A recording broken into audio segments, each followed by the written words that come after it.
Welcome to the fantasy audiobook. Konoha. I have all-knowing and all-powerful shop at the Naruto world. Chapter 21. Biwa Juzang swallowed his saliva. He had just clearly seen that the moment the lid fell, the red sand scorpion instantly fell into a coma. He felt that the red sand scorpion was fooled by the boss. Not only did he spend 30 million taels, but he also lost his life.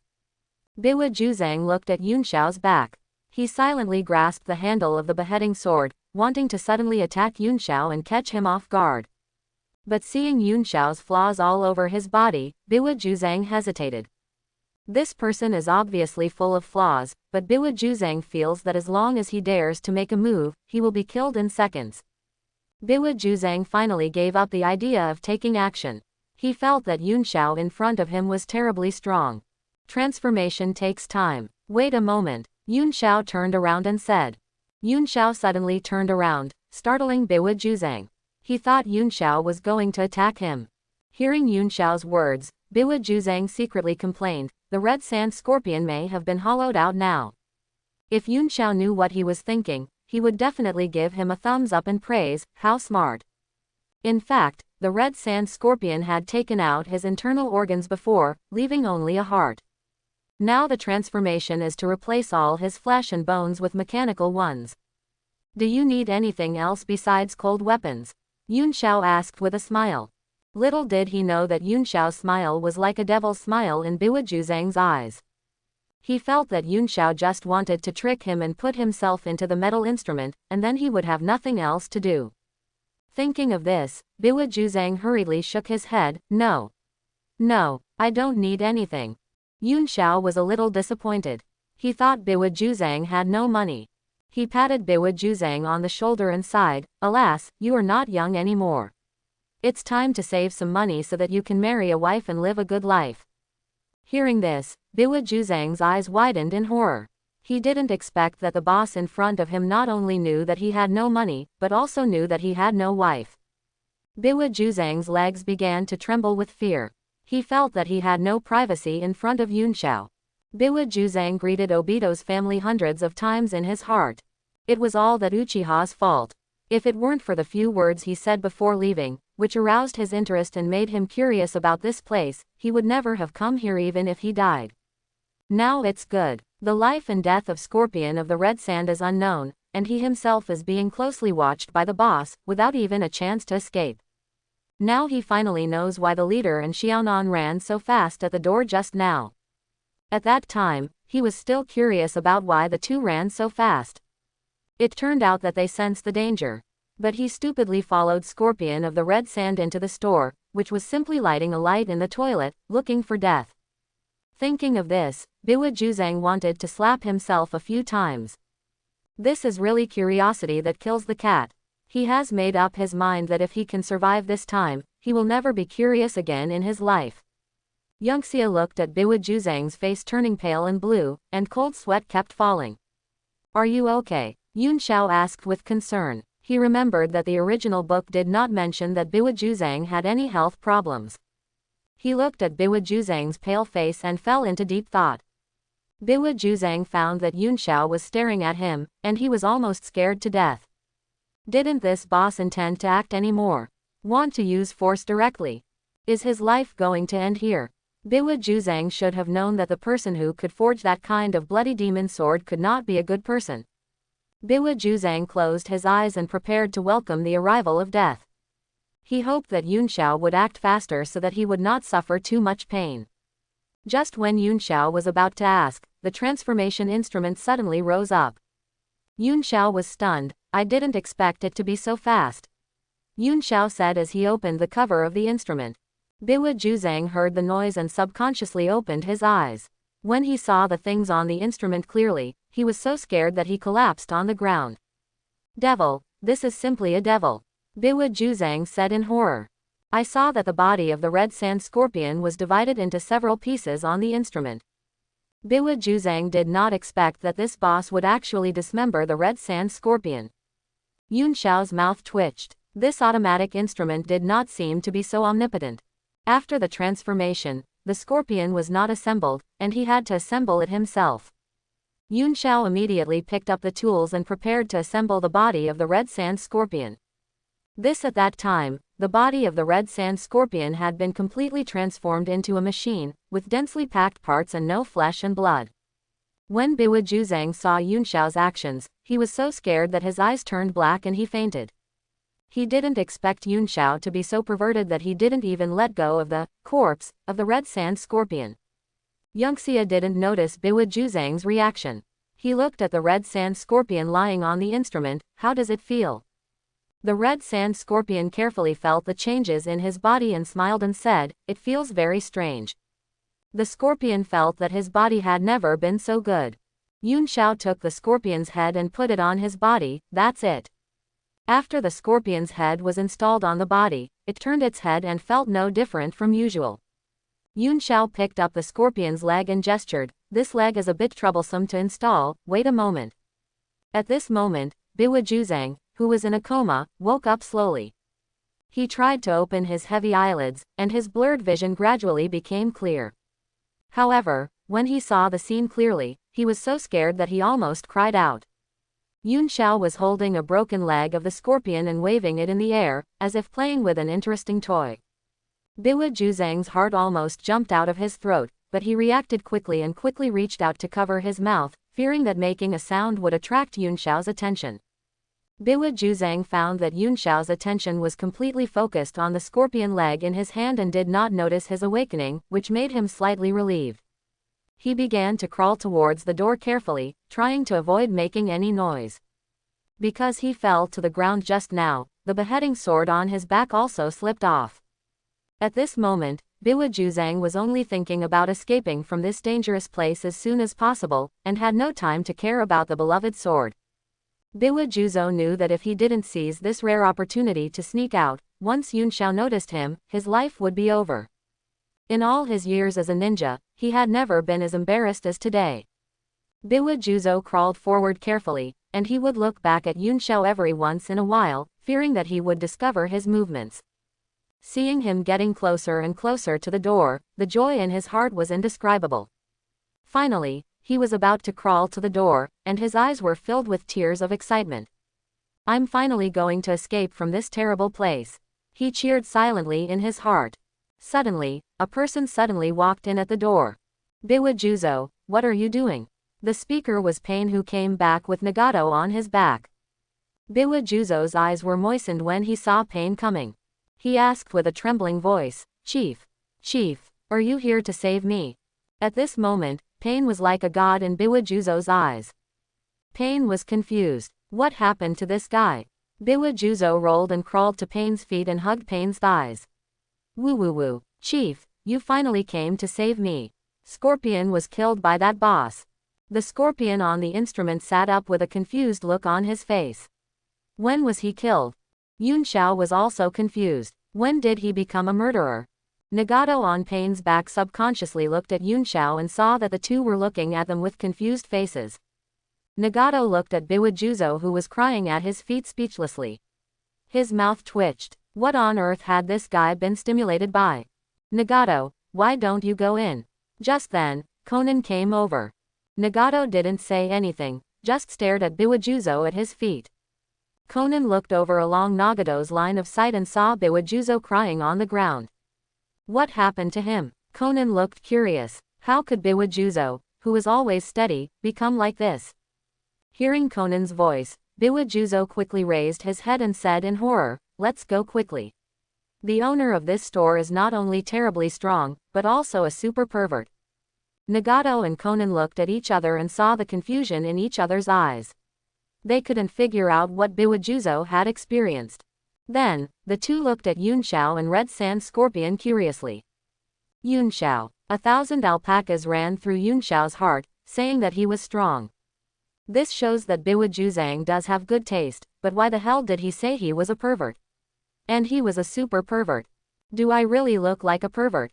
Yun Xiao said, taking out a mirror from somewhere. "Well, with sword-like eyebrows and eyes, he is very handsome. He is definitely 1/10 of the reader's appearance." Yun Xiao sighed. He really couldn't figure out why such a handsome guy would be called a pervert. "Juzang, what are you doing?" Red Sand Scorpion asked curiously. Because of his trouble, Red Sand Scorpion still had one leg not installed, so he could only sit up and ask. Biwa Juzang heard the voice of Red Sand Scorpion and looked in the direction of the voice. You are not dead. As he said, Biwa Juzang ran in front of Red Sand Scorpion with a look of surprise. Didn't I say before, help him transform his body? Yun Xiao sighed. He finally understood that this guy had misunderstood. He said that he was so handsome, how could he be a pervert? Biwa Juzang scratched his head awkwardly, so I misunderstood. In fact, he couldn't be blamed for this. It was just that the scene of Yun Xiao holding Scorpion's leg was too horrifying. Any normal person would feel scared when seeing it. Boss, when can you treat Nagato's body? Xiaonan asked expectantly. Right away, wait for me for 2 minutes. As he said that, he picked up Scorpion's other leg and installed it. This is a professional disassembly tool. Without this tool, your body cannot be disassembled. Yun Xiao was afraid that Scorpion would think this was a shoddy project, so he quickly explained. Hearing this, Scorpion, who was a little worried at first, suddenly breathed a sigh of relief. He was afraid that in the future, his limbs would be blown off while he was fighting.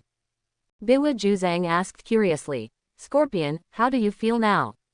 No feeling. Biwa Juzang curiously poked Scorpion's body. It's really mechanical. Soon, the mechanical Red Sand Scorpion was completely completed. He clenched his fists tightly, feeling the unprecedented powerful force surging in his body, and was very excited. Scorpion's mind moved, and blue flames suddenly erupted from the bottom of his feet, and the whole person rose into the air like a rocket. This scene stunned Biwa Juzang below, and he couldn't believe his eyes. It turned out that this mysterious shop owner did not deceive him, but really gave Scorpion a brand new and more powerful body. Scorpion of the Red Sand adjusted to his new body in the air, with a satisfied smile on his face, and nodded in praise. This is indeed much stronger than the previous puppet body. Of course, although you have changed your body, you can still use chakra freely. Yun Xiao explained with a smile. Hearing this, Scorpion immediately tried it, and saw that several transparent chakra lines appeared in his hands instantly, as thin and tough as spider silk. Biwa Juzang widened his eyes, looking at the chakra line in Scorpion's hand, and couldn't help but sigh. This is too powerful. Boss, can you treat Nagato's body now? Xiaonan saw that it was almost done, so he asked again. Of course. As he said that, Yun Xiao opened the door of the treatment cabin and motioned Nagato to lie in. Nagato controlled pain to carry him to the front of the treatment cabin. Where did you steal this skeleton from, Chief? Biwa Juzang exclaimed. At this time, Nagato was not only skinny, but also full of black sticks, which made him look particularly creepy. It's not an exaggeration to say that he is a skeleton. Nagato's mouth twitched when he heard this, but he ignored Biwa Juzang and looked at Scorpion. Scorpion, help me pull out the black sticks on my body. Scorpion nodded. Got it, leader. As the black sticks on Nagato's body were pulled out one by one, the Tendo Pain, who was originally controlled by him, collapsed to the ground because he lost control. Scorpion helped Nagato lie in the treatment cabin, and Yun Xiao immediately closed the cabin door when he saw this. As the cabin door closed, a green liquid began to be released from the treatment cabin, filling the entire space. Nagato lay in the treatment cabin, feeling the warm liquid wrapping his body, and an unprecedented sense of comfort surged in his heart. Over the years, he has been bearing the huge burden brought by the Outer Path Demon statue and the 6 paths of pain, and his body has long been hollowed out. Fortunately, he is from the Uzumaki clan, with a lot of chakra and super vitality, so he can maintain it for so many years. If it were anyone else, they would have died due to exhaustion of chakra. Boss, what's wrong with you? Biwa Juzang exclaimed as he looked at Pain lying motionless on the ground. He had an anxious look on his face, not knowing what had happened. Scorpion on the side snorted coldly, speechless at Biwa Juzang's reaction.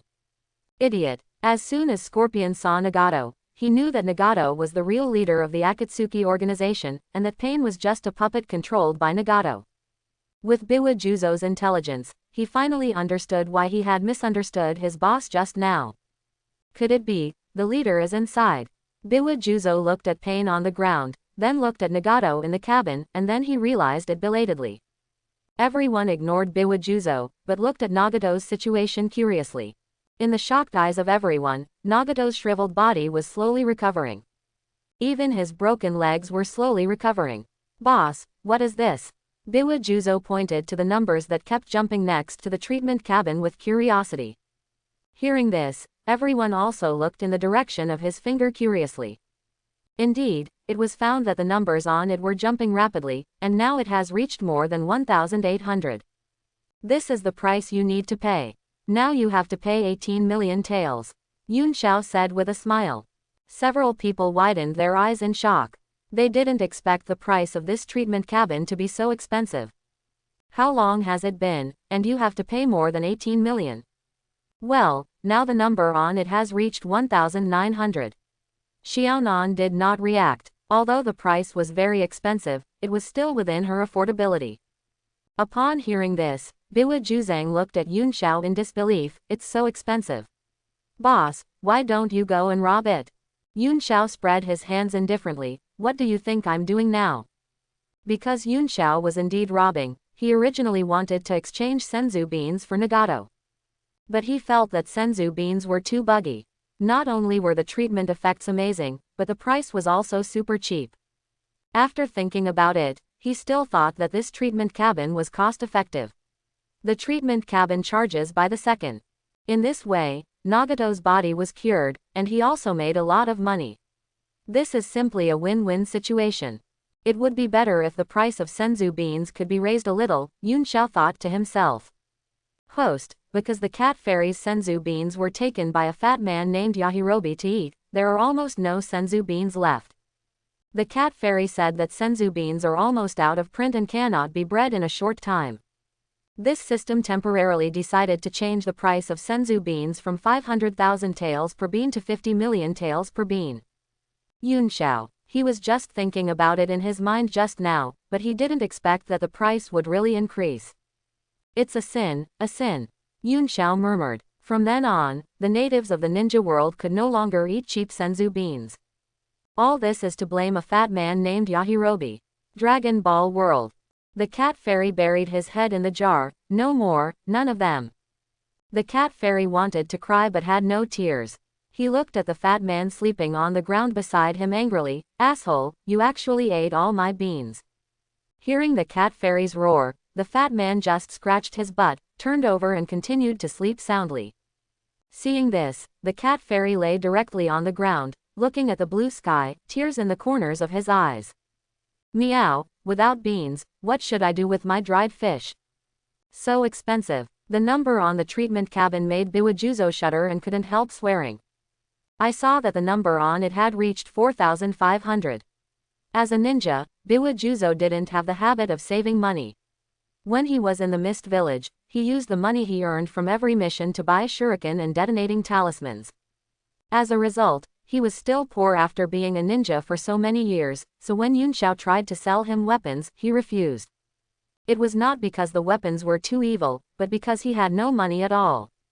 He only had 10,000 taels of money on him now, which he picked up outside last time.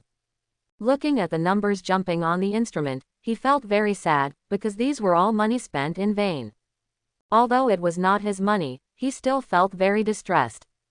He had never made so much money in his life. Biwa Juzo subconsciously looked at the beheading sword behind him, and he didn't know how much this sword could be sold for from the boss. Ding ding ding. The numbers on the instrument kept jumping, and finally stopped growing after reaching 5,000. With the sound of the instrument, the green liquid in the treatment cabin began to be gradually drawn out, and Nagato's eyes, which were originally closed, quietly opened at this time. Caw! A light sound came from the inside of the treatment cabin, and Nagato gently pushed the door of the cabin, and the door of the treatment cabin slowly opened. Nagato walked out of the treatment cabin, feeling the changes in his body, with a surprised expression on his face. At this time, Nagato was no longer the skinny and sickly person he was. His body had completely recovered to its peak state, even healthier than before. What surprised him even more was that his legs, which had been broken for a long time, had miraculously recovered as if they had never been injured. Step. Nagato took a step, feeling the soles of his feet touching the ground, his face full of excitement. For so many years, he has been staying in that dark room, unable to move. Now, he can finally stand up again and walk freely. He never dared to think about the wish of standing up again before, but now it has become a reality. Now he no longer needs pain 6 paths. Seeing Nagato's current appearance, the most excited person present is Conan. Conan excitedly ran to Nagato and asked in a trembling voice, "Nagato, is your body finally healed?" As he said, Conan's eyes gradually became moist, and a few drops of crystal tears slid down his cheeks. Nagato looked at the crying Conan in front of him, and he subconsciously reached out his hand. Gently wiped away the tears from the corners of Conan's eyes, and replied, "Well, it's cured." Nagato's action made Conan's face flush instantly. She lowered her head shyly and subconsciously took a step back. And Nagato suddenly realized that his behavior just now might be a little inappropriate, and seemed a little at a loss. They looked at each other, and then quickly looked away, as if they didn't know how to break this situation. At this moment, Yun Xiao came forward and coughed twice to attract the attention of the two. He stood in front of the treatment cabin, pointed to the number displayed on it, and said with a smile, "You two, the total cost of this treatment is 50 million taels, please pay."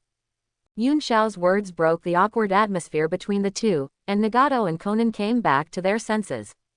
Nagato hurriedly took out 2 scrolls full of money from his body and handed them to Yun Xiao. Yun Xiao took the money and checked it carefully to make sure it was correct, then nodded with satisfaction. He leaned close to Nagato's ear and whispered in a teasing tone, "Do you like the girl?" Nagato blushed instantly. No, no. Yun Xiao was immediately amused when he saw Nagato's look. He patted Nagato's shoulder and said cheerfully, "You know whether you do or not." "Boss, we're leaving first," Nagato said and fled from the store. "It's great to be young," Yun Xiao said with emotion. Although he was less than 20 years old in this body, he lived to be 20 years old in his last life. The 2 lives added up to 40 years old, so he could still feel a little emotional. Although Xiaonan was very curious about what the boss and Nagato said, she hurriedly followed Nagato when she saw him leave. Seeing the two leave, the scorpion of the red sand also said to Yun Xiao, "Boss, I'm leaving too." As he said that, he turned around and left. He couldn't wait to experience his new body. Biwa Juzang hurriedly shouted, "Wait for me." Then he ran out. Biwa Juzang had already made up his mind. From now on, he would save money to buy the Blood Demon Blade. Although he didn't dare to ask Yun Xiao about the specific price, he knew that it was definitely not cheap, at least tens of millions. After all, nothing in Yun Xiao was cheap. Yun Xiao walked to the door and shouted to the backs of the people who were leaving, "You must come back often." Rain Village. After leaving the store, Nagato and his companions returned to Rain Village. "Where are Kakuzu and Orochimaru?" Nagato asked in confusion, looking at the empty base. Hearing this, several people shook their heads to indicate that they didn't know. "Ha ha ha, I didn't expect Orochimaru to be so fast. You can catch up with that guy even though he ran so far." Just then, Kakuzu's voice came from outside the door. Hearing the voice, Nagato and others subconsciously looked at the door. "Hee, your earth grudge is not bad either." The two walked in arm and found that everyone was staring at them. Orochimaru recognized Nagato at a glance. "Isn't this the child that Jiraiya adopted on the battlefield?" Orochimaru understood instantly, but he didn't mention what happened back then. Orochimaru licked his lips. Is this the original appearance of the leader? Kakuzu stared at Nagato with curiosity. He didn't expect that the leader looked like a pretty boy. Nagato nodded expressionlessly and said calmly, "Since you are here, I will explain to you the next plan of the Akatsuki organization. We need to raise 20 billion as soon as possible." Hearing this, Kakuzu widened his eyes, his face full of shock, and couldn't help but exclaimed, 20 billion. He couldn't believe his ears. If he could really make so much money, he would be extremely happy. Nagato nodded slightly and answered affirmatively. "Yes, we need enough funds to buy weapons from the boss to achieve peace in the ninja world." Then, he told everyone present in detail about the huge power of the nuclear bomb. After listening to Nagato's description, several people showed surprise and disbelief. They never thought that there was such a powerful and terrifying weapon in the world. Can it really destroy a ninja village in an instant? Orochimaru's eyes flashed with excitement and curiosity, and he developed a strong interest in nuclear weapons. Although he is now obsessed with the way of cultivating immortals, the nature of a scientific madman in his heart has not changed. He began to think whether he could develop such a powerful weapon. After all, after Orochimaru disassembled the gun he bought from Yunxiao and studied it, he was surprised to find that its principle was so simple and easy to understand. If he hadn't had time, he would definitely be able to make it according to the parts. Now, he was very curious about the nuclear weapon in Nagato's house. Orochimaru thought that when he bought it back, he must disassemble it and study it. With his IQ, it didn't seem that difficult to develop a nuclear bomb. He licked the corner of his mouth excitedly, and had already imagined the scene of himself developing a nuclear bomb. After all, what he developed was different from what Yunxiao bought, so it was better to master the technology in his own hands. If Yunxiao knew what Orochimaru was thinking at this time, he would definitely make a sharp explosion. Nuclear bombs are not something that can be disassembled. When Orochimaru secretly disassembled the nuclear bomb, the entire Rain village would accompany him to heaven. So, do you have any quick ways to make money? Nagato looked at everyone present and asked expectantly. Everyone looked at each other, thinking about ways to make money. After all, each of them was short of money now. Everyone quickly searched for various possibilities in their minds, trying to find a way to quickly accumulate wealth. Kakuzu's eyes suddenly lit up, and he said excitedly, I think our Akatsuki organization can be changed into a mercenary organization, so that we can make money quickly by accepting commissions. We can first make a name for ourselves in major bounty agencies, and then naturally someone will come to us to issue tasks. Kakuzu is worthy of being the most profitable person in the Akatsuki organization. His suggestion resonated with everyone, and everyone agreed. Biwa Juzo praised, Kakuzu, you are really business-minded. Nagato nodded in agreement. Kakuzu's plan is feasible. When the commission for completing the task is completed, half of it will be kept as the organization's funds to purchase nuclear weapons. Everyone nodded, expressing their understanding and support for Nagato's decision. They understand that only by working together can the organization's goals be achieved. Nagato continued, the organization is currently short of manpower. I hope that everyone will pay attention to whether there are suitable candidates to join the organization during the execution of the mission. If you meet someone with strength and potential, you can consider inviting them to join the Akatsuki organization. Understood. Everyone agreed. Then, from now on, let the reputation of the Akatsuki organization resound throughout the bounty world. Nagato shouted excitedly. It feels quite passionate. The red sand scorpion raised the corner of his mouth and said softly. Biwa Juzo was so excited that he trembled all over, and his eyes flashed with greed. There is a way to make money. He has begun to imagine the scene of making money and exchanging the blood demon sword in the future. Kakuzu took out several maps and handed them to everyone. All the gold exchange offices in the ninja world have been marked on them. I believe that with your strength, you can definitely complete the task 100% and make the Akatsuki organization famous. Kakuzu was very excited. He actually had a dream, which was to join a mercenary organization, but due to various factors, his dream was shattered. But now hope has been rekindled. He believes that with their strength, the Akatsuki organization will soon become the strongest mercenary organization in the ninja world. Nagato took the map, studied it carefully, and nodded with satisfaction. Then we will assign tasks according to the map, and each person will be responsible for one country. I'm going to the land of fire, Orochimaru said without hesitation. Then I'll go to the land of wind. I haven't been back for a long time.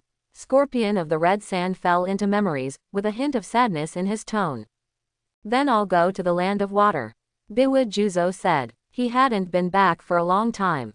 He wondered how many of his former colleagues were still alive.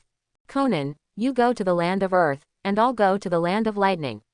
Nagato arranged the tasks in an orderly manner. Conan nodded silently, and then her body suddenly turned into countless pieces of paper and flew out of the base. Let's go, Nagato said and ran out. Everyone left the base one after another. Only Kakuzu was left standing in the wind in a mess. He looked at the room where he was the only one left, and couldn't help but complained, then where should I go? Kakuzu hurriedly chased out. He didn't know where he was going, so he thought he could just find someone to follow him. Biwa Juzo looked at Kakuzu who followed him and asked curiously, Kakuzu, why are you following me? I heard that you are a traitor to the land of water. I'm afraid that if you go back alone, you will accidentally expose your identity and be beaten to death. Kakuzu said lightly. Thank you so much, Kakuzu. Biwa Juzo said gratefully. He felt that Kakuzu was right, with his identity as a traitor and the beheading sword in his hand. If he was discovered by accident, those people would definitely try to seize his beheading sword at all costs. Kakuzu was relieved to see that he had successfully fooled them. The land of fire. Orochimaru happened to pass by Konoha village on his way to the gold exchange. He looked at the village in the distance and murmured, "It's been a while since I've been back to the village. I don't know what changes have taken place in the village during the time I've been away." Thinking of this, Orochimaru decided to sneak in and take a look. As one of the representatives of Konoha's prostitution, gambling and drug abuse, it was as easy for him to sneak into the village as drinking water. It was already evening, and there were very few pedestrians on the street. Orochimaru walked in the middle of the street without hesitation, and his figure was particularly eye-catching. Suddenly, the cheerful laughter of children came from a distance, attracting Orochimaru's attention. He curiously walked in the direction of the sound, and saw several children playing to their heart's content, seemingly completely unaware that night was about to fall. Orochimaru couldn't help licking his lips and sighed. It seems that the security situation in the village has improved a lot after I left. This reminded Orochimaru of the days when he was still in the village, when he often used children as human subjects for experiments. During that period, the children in the village were so scared that they hid at home and dared not go out easily. This gave Orochimaru a headache because he couldn't find the experiment questions to do the experiment. Why was my experiment suddenly discovered when it was about to succeed? Orochimaru frowned and thought. Suddenly, another person appeared in Orochimaru's mind, Shimura Danzo. Because Shimura Danzo supported him in doing experiments behind his back, the only person in Konoha who knew that he was doing human experiments was Shimura Danzo. Shimura Danzo reached a cooperation with Orochimaru behind his back, and then not long after, when the experiment was about to succeed, Orochimaru was suddenly exposed. Orochimaru could only defect from Konoha, but Shimura Danzo was fine. Thinking of this, Orochimaru's eyes were sinister. He guessed that his exposure was definitely related to Shimura Danzo. He decided that he must find a time to kill Shimura Danzo. Shimura Danzo, who was far away in the route, suddenly sneezed. Thinking back to the present, Orochimaru looked at the children in front of him, and a strong desire surged in his heart. He remembered the past experiments, those studies that were only one step away from success. If he could get these children, he might be able to start the experiment again. Orochimaru's eyes became hot, and he stared at the children, as if he saw the scene of the successful experiment. He couldn't help but take a step forward, ready to take them away, but soon hesitated and retracted. He suddenly realized that there was a new way to live forever, and he no longer had to rely on human experiments. This idea made him stop, and his desire for the children gradually faded. Orochimaru took a last look at the children, then turned and left. The children were still playing carefree, not realizing that they had just brushed shoulders with the god of death. The business district was in front of him, and there were a lot of people. Orochimaru knew that he couldn't show his true face to others. So he used the disguise technique he learned from the Changshengju to cleverly change his appearance. After a whole day of running around, Orochimaru felt hungry. Just in time, a ramen shop called Ichiraku appeared in front of him. He walked into the shop without hesitation, ready to enjoy a bowl of steaming ramen. After ordering a bowl of noodles, he found a seat by the window and sat down quietly, looking at the scenery outside the window. Just then, several people with round fan patterns on their backs walked into the shop. Their appearance caused a commotion, and the originally noisy shop became silent in an instant after several people came in. "Boss, 4 bowls of tonkatsu ramen," one of them said. "Okay." Uncle Ichiraku smiled and responded. Ramen was soon ready. Several Uchiha clan members carried steaming noodles and walked to the table near Orochimaru and sat down, eating and chatting. "Konoha has really been robbed recently," an Uchiha whispered. "Yeah, I heard about it too. It seems to be a series of crimes." "That's right. I heard that the Hyuga clan's treasury was stolen last night, and the Hyuga clan leader ran to the Hokage to cry. Ha ha ha, can't the Hyuga clan's Byakugan see through things? How come the clan treasury was stolen? Orochimaru heard the conversation of several people and looked over curiously. In the past few days, the property of several families has been stolen, causing panic in the village now.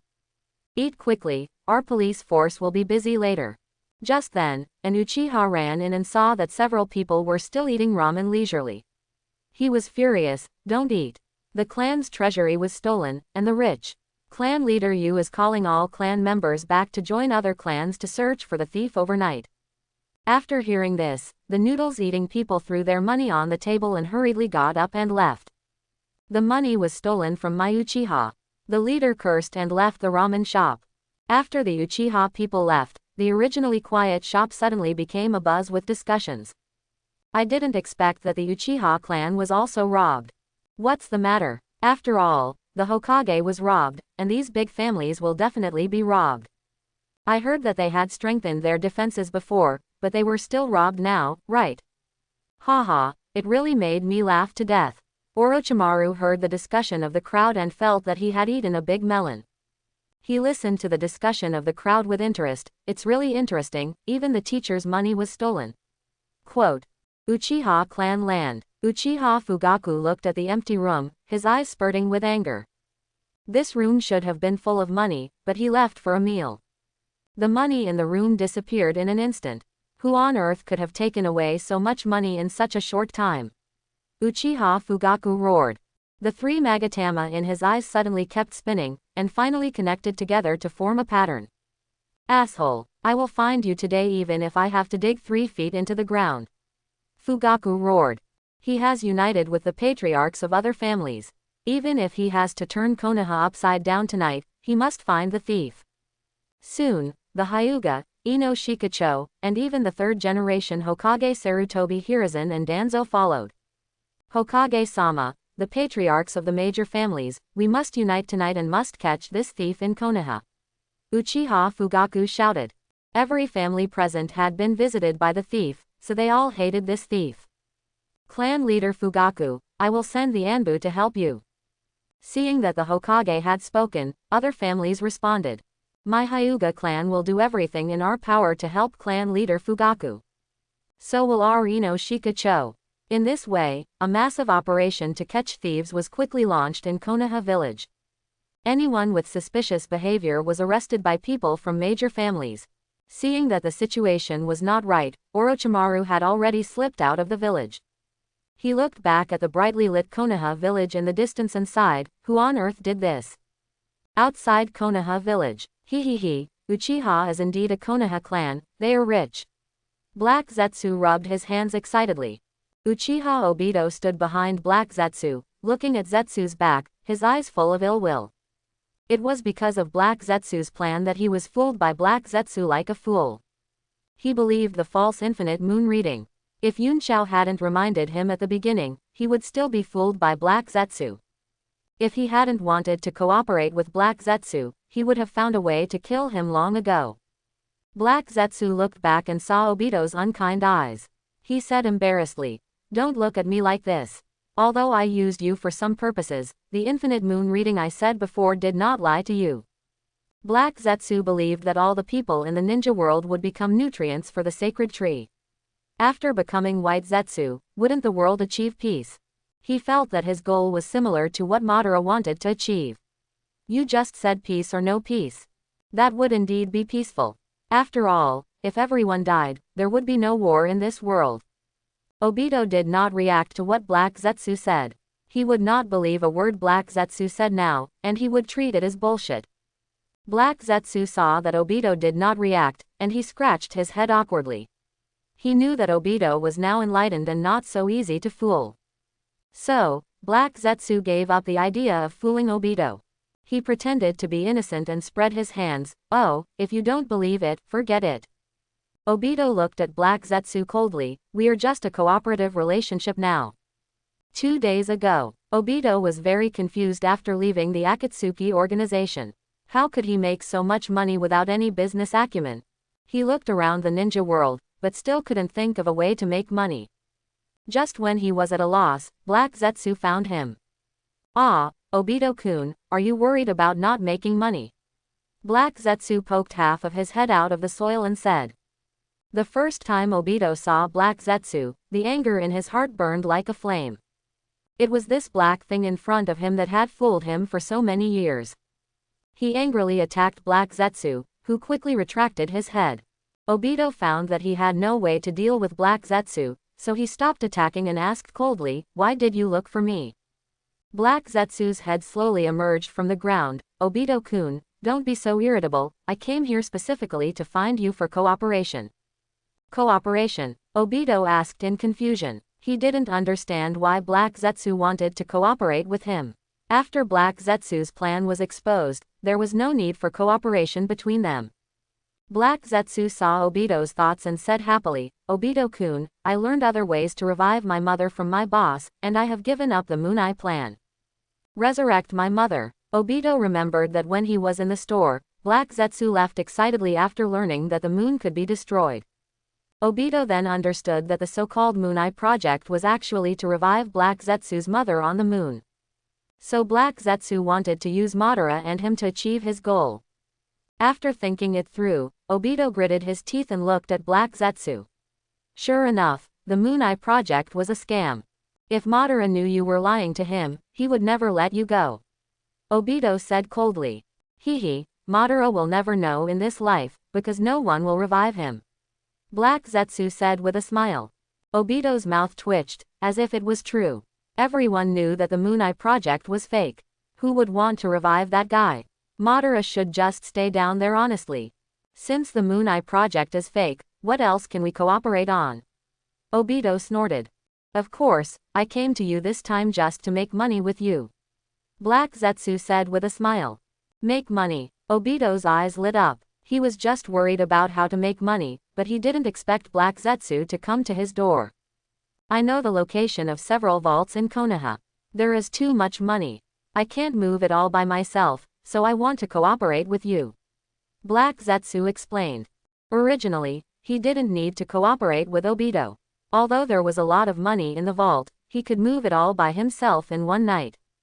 But he was discovered after stealing only the vaults of Sarutobi Hiruzen and Shimura Danzo. After learning about this, other families in Konoha strengthened the security of their vaults, and someone would come into patrol almost every once in a while. This gave Black Zetsu a headache. The increased security of the major families caused his efficiency to be greatly reduced, and he didn't gain much in one night. In this way, if he wants to make 40 billion, he may have to wait until Sarutobi Hiruzen and Shimura Danzo arrive, year, month, and year. This reminded him of Obito's Kamui space. If Obito was there, he would definitely be able to empty the vault in a very short time.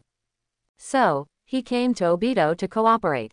I will be responsible for finding the location of the vault, and you will be responsible for moving it. We will split it 50-50 after the task is completed. Black Zetsu gritted his teeth. After all, you can't catch a wolf without sacrificing a child. He believed that as long as Obito joined, the speed of making money in the future would definitely be many times faster than now. Hearing 50-50, Obito agreed without any hesitation. So far, the thieves' gang in the ninja world was established. Obito, who had made up his mind not to wear a mask, put on his mask again. That night, the two sneaked into Konoha village. In the dark, Black Zetsu whispered, I'll go check the patrol situation of the Hyuga clan. With that, Black Zetsu left. Not long after, Black Zetsu came back. We have found out that every 5 minutes, the Hyuga clan will leave the door of the vault and go to other places for patrol, but they will return again after 1 minute. Black Zetsu said. Obito was a little confused. Can't the Hyuga clan's Byakugan see through things? Why do they have to arrange people to patrol everywhere? However, he didn't care about these insignificant details. 1 minute, that's enough. As he said that, the only 3 Magatama that Obito showed slowly turned into a kaleidoscope, and his body disappeared. Black Zetsu saw Obito disappear and also sneaked into the ground. After the Hyuga clan left, the two of them immediately went into the vault. Obito saw the banknotes filling the whole room, and his mouth opened in shock. How much money is this? Obito, hurry up, Seeing Obito in a daze, Black Zetsu said anxiously. Obito came back to his senses. Kamyu. As he said that, all the banknotes in the room were sucked into the Kamui space by Obito. After a few breaths, there was nothing in the room. Then, the two of them quickly left the Hyuga clan territory. Not long after the two of them left, the patrolling Hyuga clan came back. They subconsciously opened their eyes and symbolically looked to see if the money in the vault was there. Several Hyuga clan members screamed. How come the vault was empty after they had been away for so long? The two who had just left looked back at the Hyuga clan's land. Who on earth stole my Hyuga clan's money? After hearing the sharp explosion of Hyuga Hiyashi, the two turned around and left with satisfaction. After they succeeded, they did not leave Konoha village immediately, but walked towards the land of the Ino, Shika and Cho clans. Obito-kun, while everyone in Konoha is focusing on the Hyuga clan, let's go and get some more. Black Zetsu said happily. Okay, Obito said, following Black Zetsu. Compared with the Hyuga clan, the defense of the Ino, Shika and Cho clans is much worse. After all, they are just ordinary ninja families, while the Hyuga clan is one of the strongest families in Konoha village, with powerful bloodline limits such as the Byakugan. Therefore, the defense of the Ino, Shika and Cho clans is naturally incomparable.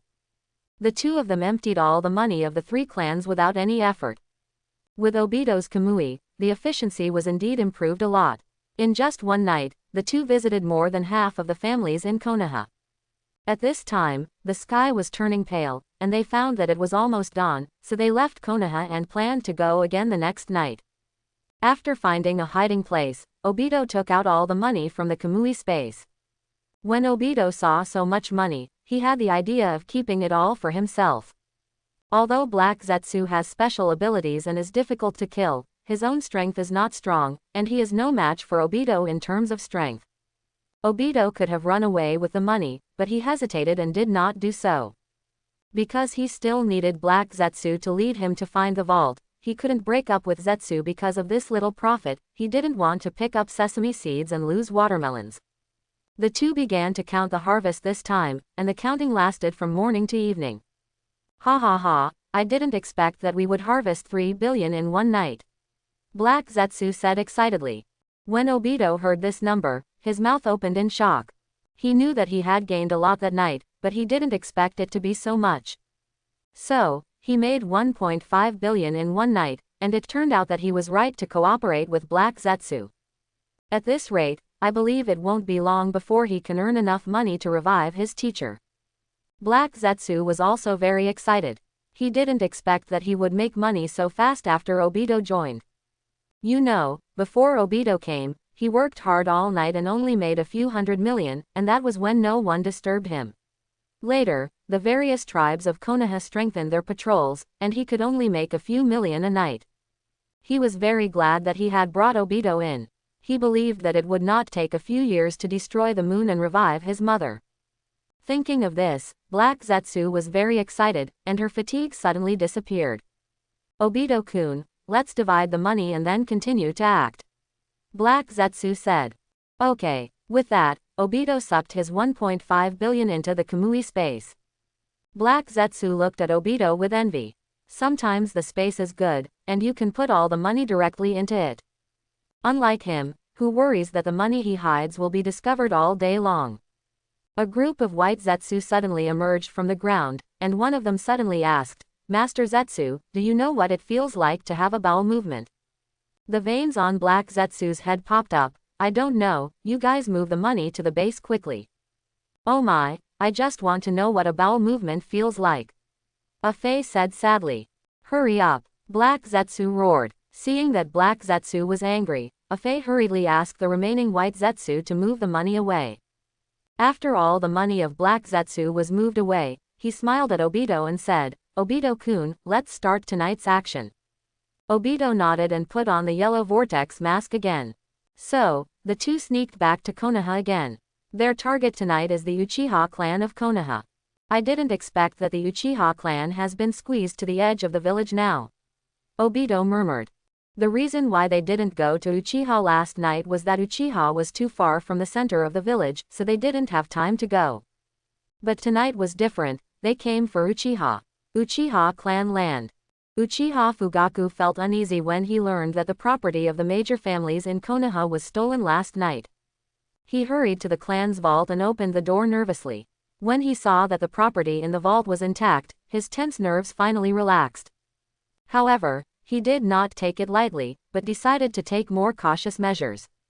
Since last night, he has lived directly in the vault, determined not to give any potential thieves a chance. At the same time, Obito and Zetsu hid in the dark, paying close attention to Uchiha Fugaku's every move. They originally planned to steal Uchiha, the wealth of the Uchiha family, but facing Uchiha Fugaku's strict defense, he felt very troubled. Obito-kun, what should we do now? Black Zetsu couldn't help asking Obito, and even had the idea of giving up this family. Obito was silent for a moment. Wait a minute. Just then, he noticed a woman appeared in the distance, holding a lunchbox in her hand. Obito immediately recognized that it was Uchiha Fugaku's wife, Uchiha Makoto. Obviously, she came to deliver food to Uchiha Fugaku. Obito's heart moved, thinking that this might be a rare opportunity. He decided to wait until Uchiha Fugaku was eating before taking action. Not long after, Uchiha Makoto came to the door of the vault. She knocked on the door gently and called softly, "Fugaku-kun, come out to eat." Hearing this, Uchiha Fugaku walked out and closed the door of the vault casually. He smiled and said, "What delicious food did you bring me tonight?" "All your favorites," Uchiha Makoto said with a smile. "Makoto, you are so nice to me. How could that be?" Watching the two flirting, Obito and Waizen exchanged glances, then quietly sneaked into the vault. When they entered the vault, both of them widened their eyes in shock. The scene before them made them unbelievable. The scale of this vault far exceeded that of the Hyuga clan, and the money inside was piled up like a mountain, almost filling the entire space. No wonder Uchiha Fugaku had to go in and guard it himself. It turns out that there is such a huge wealth hidden in it. Obito whispered. As he said that, he began to put a large amount of money into his Kamui space without hesitation. However, there was too much money in the vault. Even if Obito had the Kamui space, it would take a lot of time to put all the money in. After a period of hard work, Obito finally put all the money into the Kamui space. He and Judo looked at each other and saw the excitement in each other's eyes. Then, they left Konoha village without hesitation and disappeared into the darkness with this huge fortune. After dinner, Uchiha Fugaku opened the door of the vault. When he saw the scene inside clearly, he was stunned on the spot. He only had time to eat, and so much money was gone. "Obito-kun, take out the money and see how much there is." Black Zetsu rubbed his hands excitedly. Obito's thoughts were pulled back by Black Zetsu. He opened the Mangekyo and took out all the money he got from the Uchiha. The two looked at the piles of money, their eyes lit up, and they quickly began to count the gains from the Uchiha. After a long time, Black Zetsu exclaimed, "A total of 1.8 billion taels. It really deserves to be a family that has continued from the Warring States period. This foundation is really amazing." Obito was also shocked by the strength of the Uchiha. But he immediately looked gloomy, because he remembered the days when he depended on his grandmother when he was young. Although the clan had subsidies, it could only barely maintain food and clothing. The family's financial situation was not very good. It was not until he became a ninja and could accept missions that the family's conditions improved. Obito didn't expect that the clan had so much money, but didn't use it to help the clan members in need. "Since you don't want to spend the money, I'll spend it for you," Obito murmured.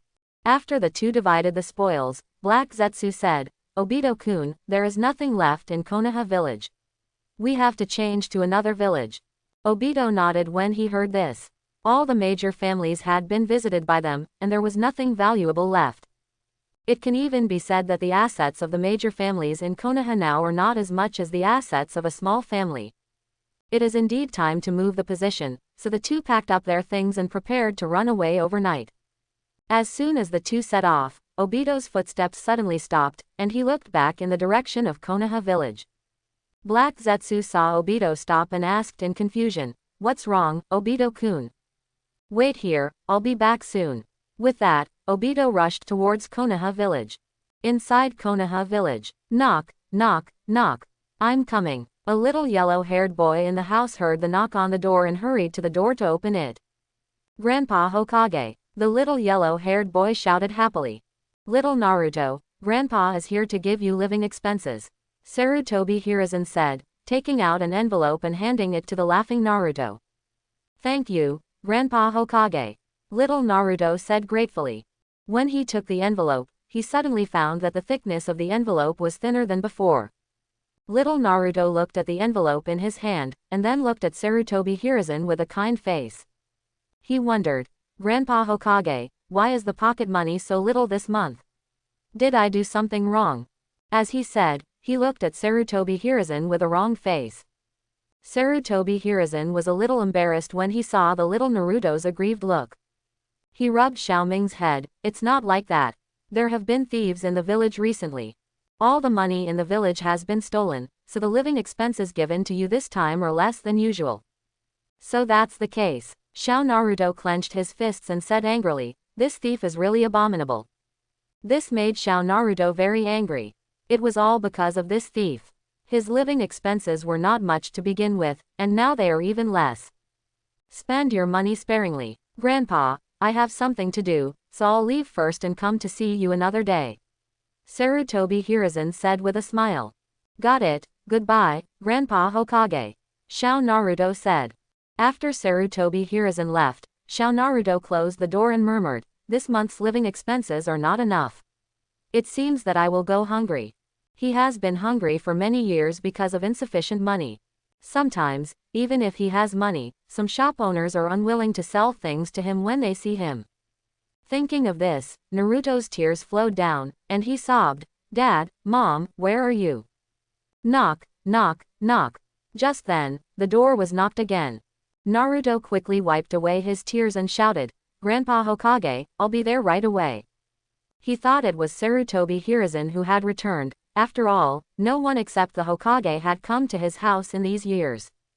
Naruto opened the door and found that the person who came was not Sarutobi Hiruzen, but an unfamiliar man who was carrying a lot of things in his hands. The person who came was Uchiha Obito. Who are you? Naruto asked curiously. Hello, Naruto, I am your father's student, Obito said with a smile. Naruto's eyes widened when he heard Obito's introduction. He was surprised and said, Uncle, do you know my father? Obito walked into the house and frowned at Naruto's living environment. He didn't expect Naruto's living environment to be so poor. There was even expired milk on the table. Uncle, do you really know who my father is? Little Naruto asked expectantly. Obito looked at Naruto's expectant look, feeling guilty. After all, Naruto's tragic experience was caused by him. If it weren't for Ju the Tail Rebellion, Naruto will be a second-generation Kage like Asuma. Uncle, Uncle, little Naruto shouted. Hearing the voice, Obito came back to his senses and put the things in his hand on the table. He rubbed the head of little Naruto. Of course, your parents are out on a mission and will be back in a few years.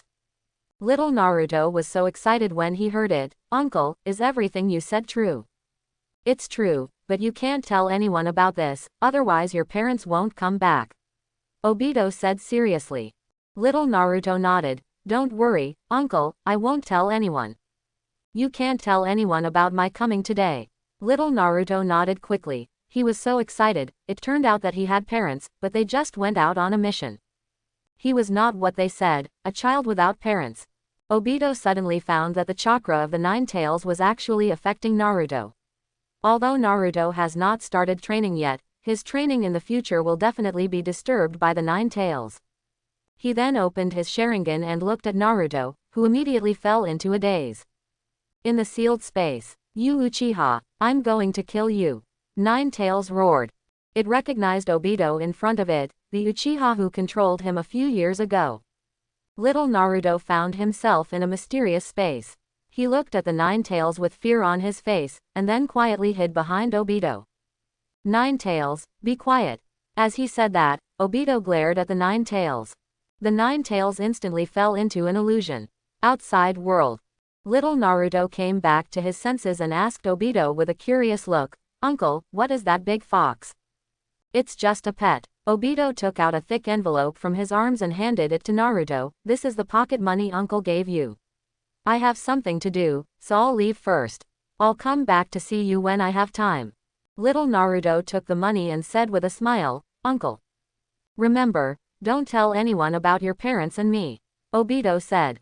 Uncle. Before leaving, Obito suddenly asked, Naruto, do you know someone named Kakashi? Little Naruto was full of confusion. Uncle, I don't know him. Hearing this, Obito's face was gloomy. I know, Naruto. My name is Obito. In the eyes of little Naruto, the uncle in front of him suddenly disappeared out of thin air while talking.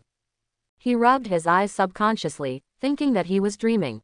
But looking at the thick envelope in his hand and the things in the house, he knew that he was not dreaming. Outside Konoha village, not long after, Obito came back. Black Zetsu, let's go. Obito said. Okay. Black Zetsu said and looked at White Zetsu and Afe behind him. We will leave the land of fire first. You must take good care of the money in the base. This money is very important. We will go to the store on the border to exchange for weapons. Understood, Lord Black Zetsu.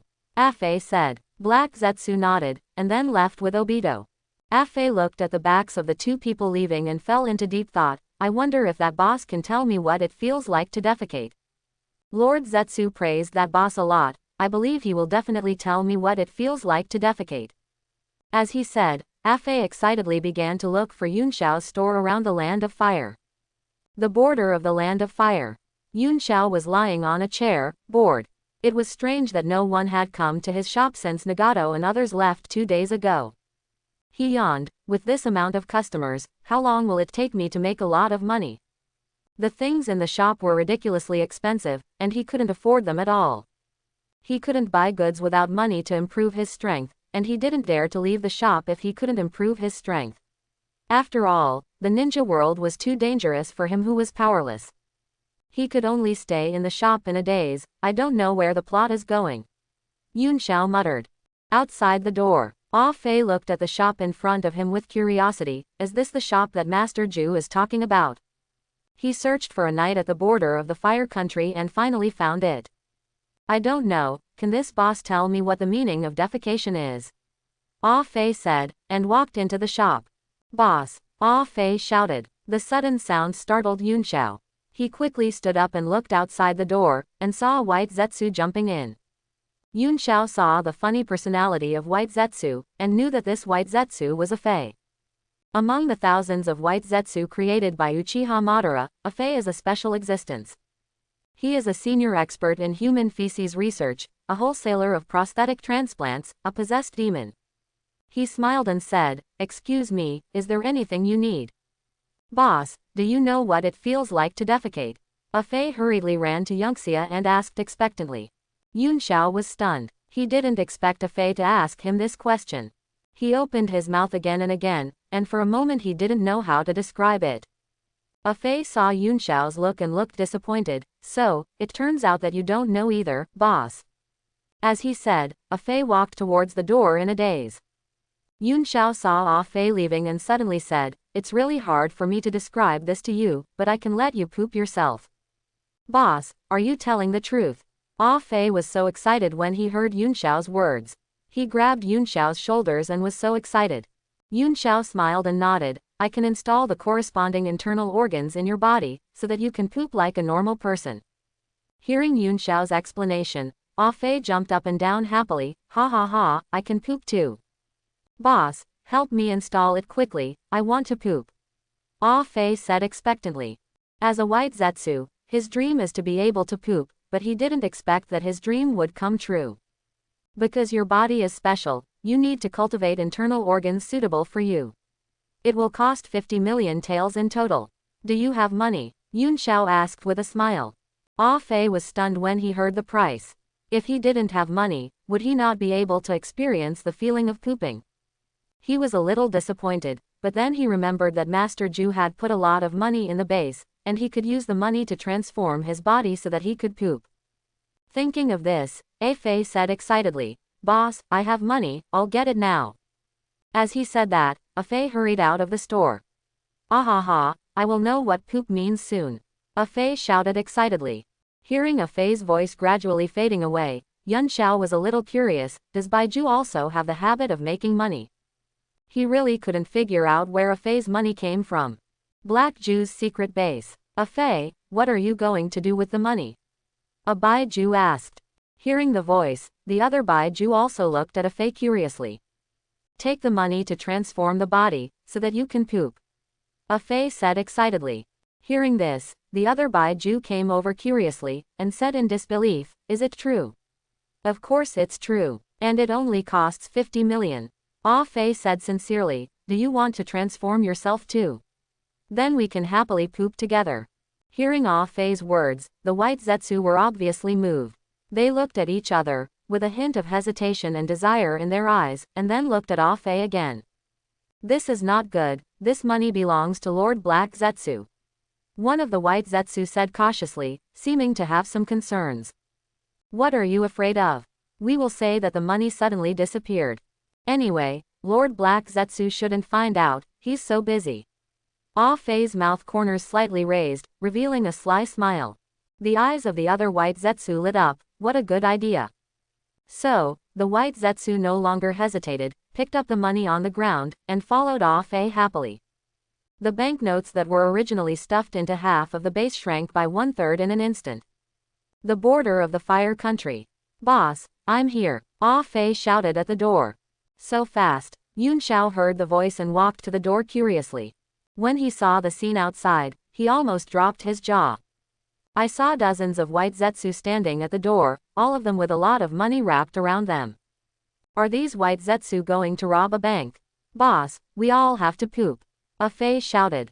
After Yunxiao reacted, he smiled and quickly made way, saying flatteringly, come in, come in. More than a dozen white Zetsu swarmed into the store. Boss, start quickly, I'm impatient to wait, Afei urged anxiously. Yunxiao nodded repeatedly. There were a total of 12 white Zetsu. He didn't expect that this business could make 600 million. After the white Zetsu paid the money, Yunxiao immediately raised 12 transformation instruments and asked them to lie in them. Not long after, the transformation was completed. They looked at their bodies curiously and felt that nothing had changed. Boss, why don't I feel the urge to defecate? Afei asked in confusion. That's because you haven't eaten yet. As long as you eat, the food will turn into feces in your stomach, and then you can defecate. Yunxiao explained patiently. Oh, that's it, I understand. After saying that, Afei rushed out impatiently. Seeing this, the other white Zetsu also ran out excitedly. Looking at their backs as they left, Yunxiao suddenly remembered something and hurriedly chased to the door and shouted, don't defecate anywhere. Yunxiao didn't know if they heard what he said. In the woods, a dozen white humanoid creatures ran fast and ran to a huge fruit tree. They looked up at the red fruits on the tree and swallowed their saliva. Hey, we can eat now, Afei exclaimed. As white Zetsu, they have special physiques and do not need to eat, nor can they fast. But due to Yunxiao's transformation, they can not only experience delicious food, but also convert food into feces for excretion. Afei couldn't wait to jump onto the tree and picked a few fruits at will. Crack, he bit the fruit and his eyes lit up, wow, it's so delicious. Before, it learned to eat like humans, but found that it had no taste. In fact, it was because white Zetsu had no sense of taste. Yunxiao's transformation made them infinitely close to humans. Hearing Afei's words, other white Zetsu jumped onto the tree and picked fruits and stuffed them into their mouths. Ah, so delicious. The white Zetsu shouted. So this is the real taste of food, it's really wonderful. After eating the fruits in their hands, they couldn't wait to pick a few more fruits. Soon, all the fruits on the tree were eaten by them. A group of white Zetsu collapsed on the ground, holding their bulging stomachs and burping. This feeling is really great, a white Zetsu exclaimed.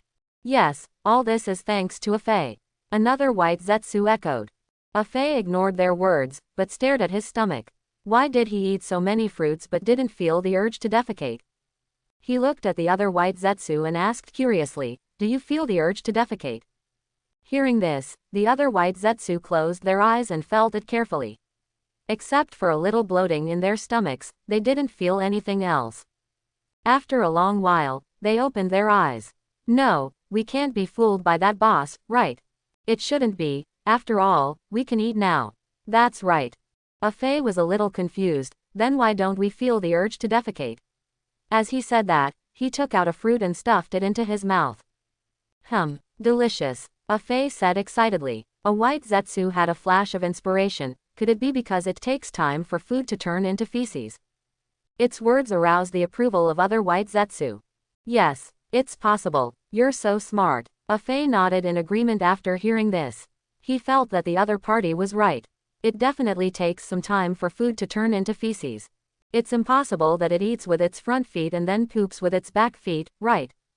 If that's the case, Afei has already imagined it squatting on the ground, eating and pooping at the same time.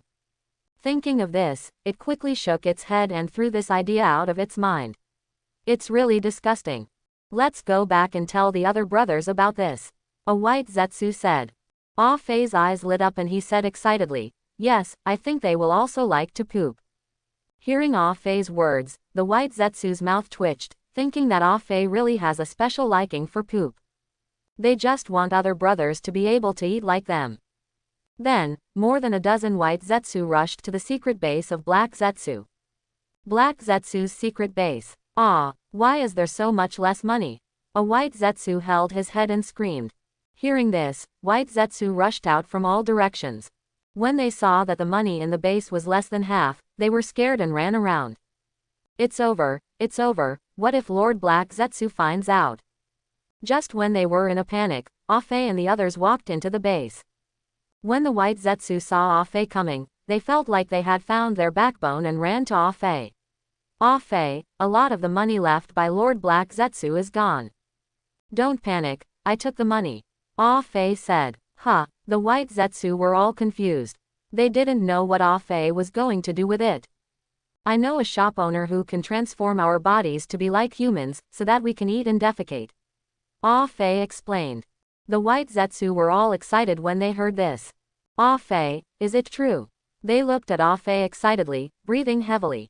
As white zetsu, their dream is to be able to eat like humans, but they didn't expect that this wish could really come true. Afei, take me there. Me too, I want to go too.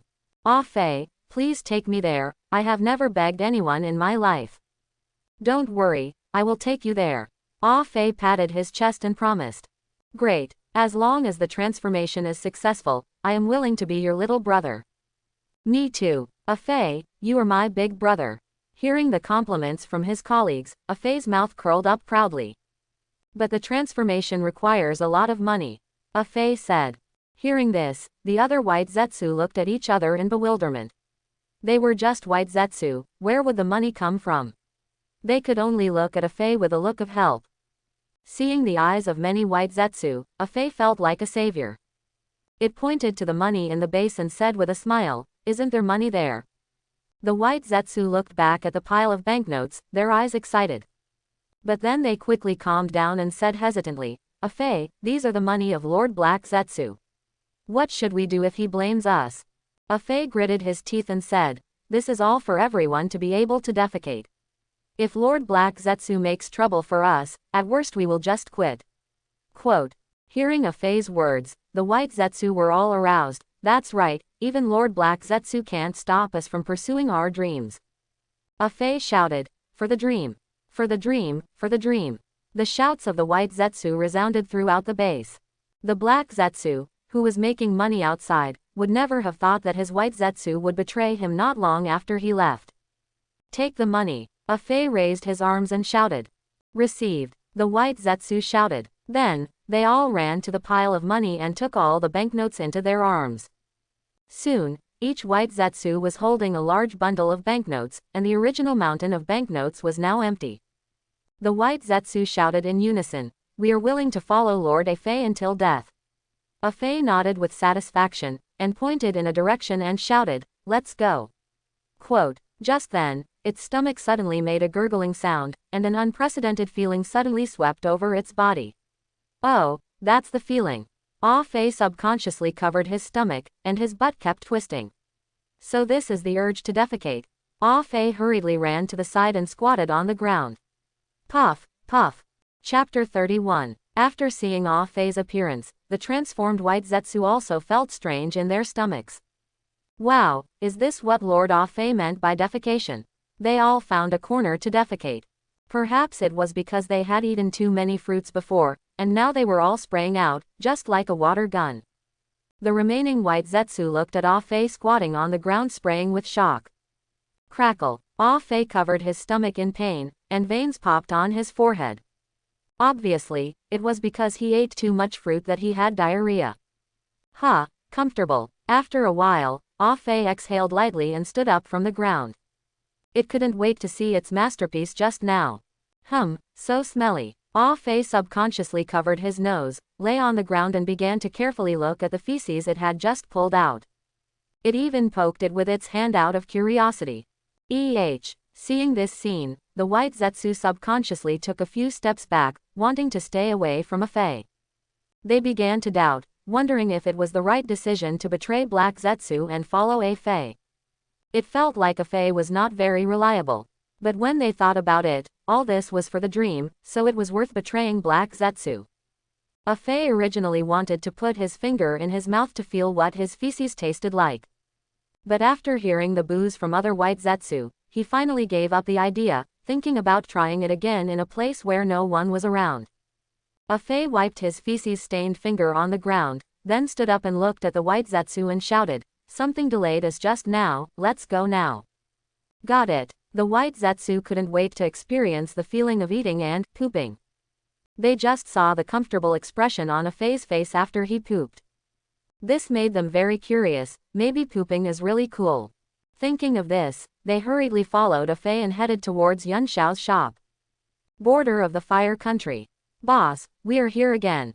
Ah Fei shouted loudly. Yun Xiao in the house heard the sound and walked to the door curiously. He muttered, "Didn't Ah Fei and the others just leave not long ago? Why are they back again?" When he walked to the door and saw the scene outside, he was so excited that he couldn't speak.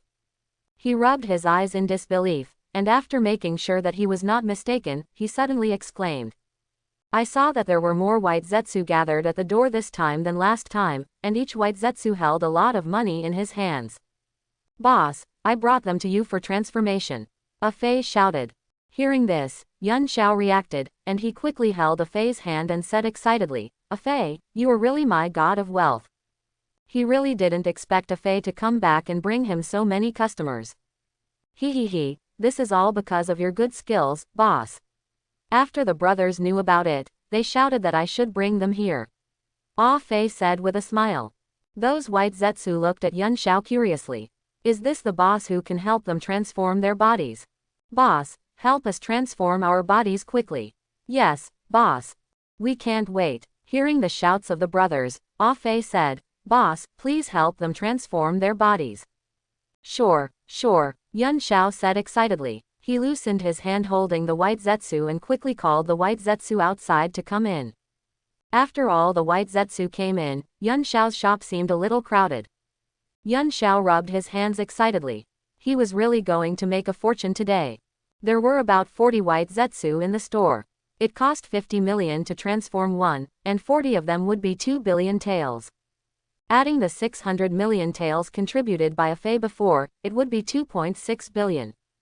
Thinking of this, Yun Xiao's breathing became a little hurried. "Ah Fei, where did you make money recently?"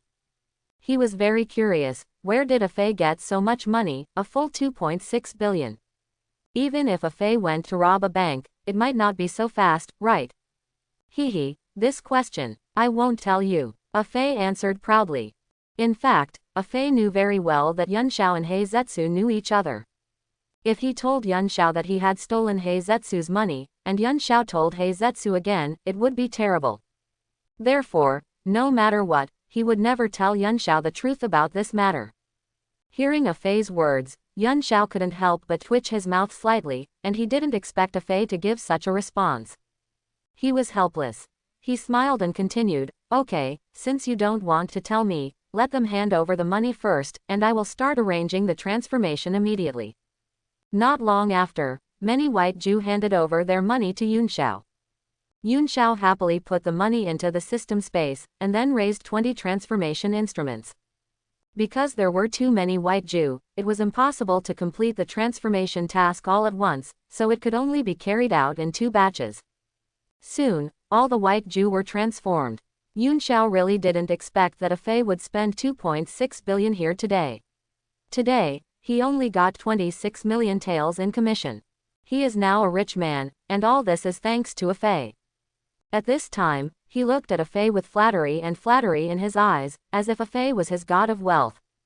The high amount of a Fei's consumption this time directly broke the highest record since Yun Xiao opened. Ah Fei looked at all the white Zetsu who had been successfully transformed, and a satisfied smile appeared on his face. Then he turned to Yun Xiao and said, "Boss, we'll take our leave first."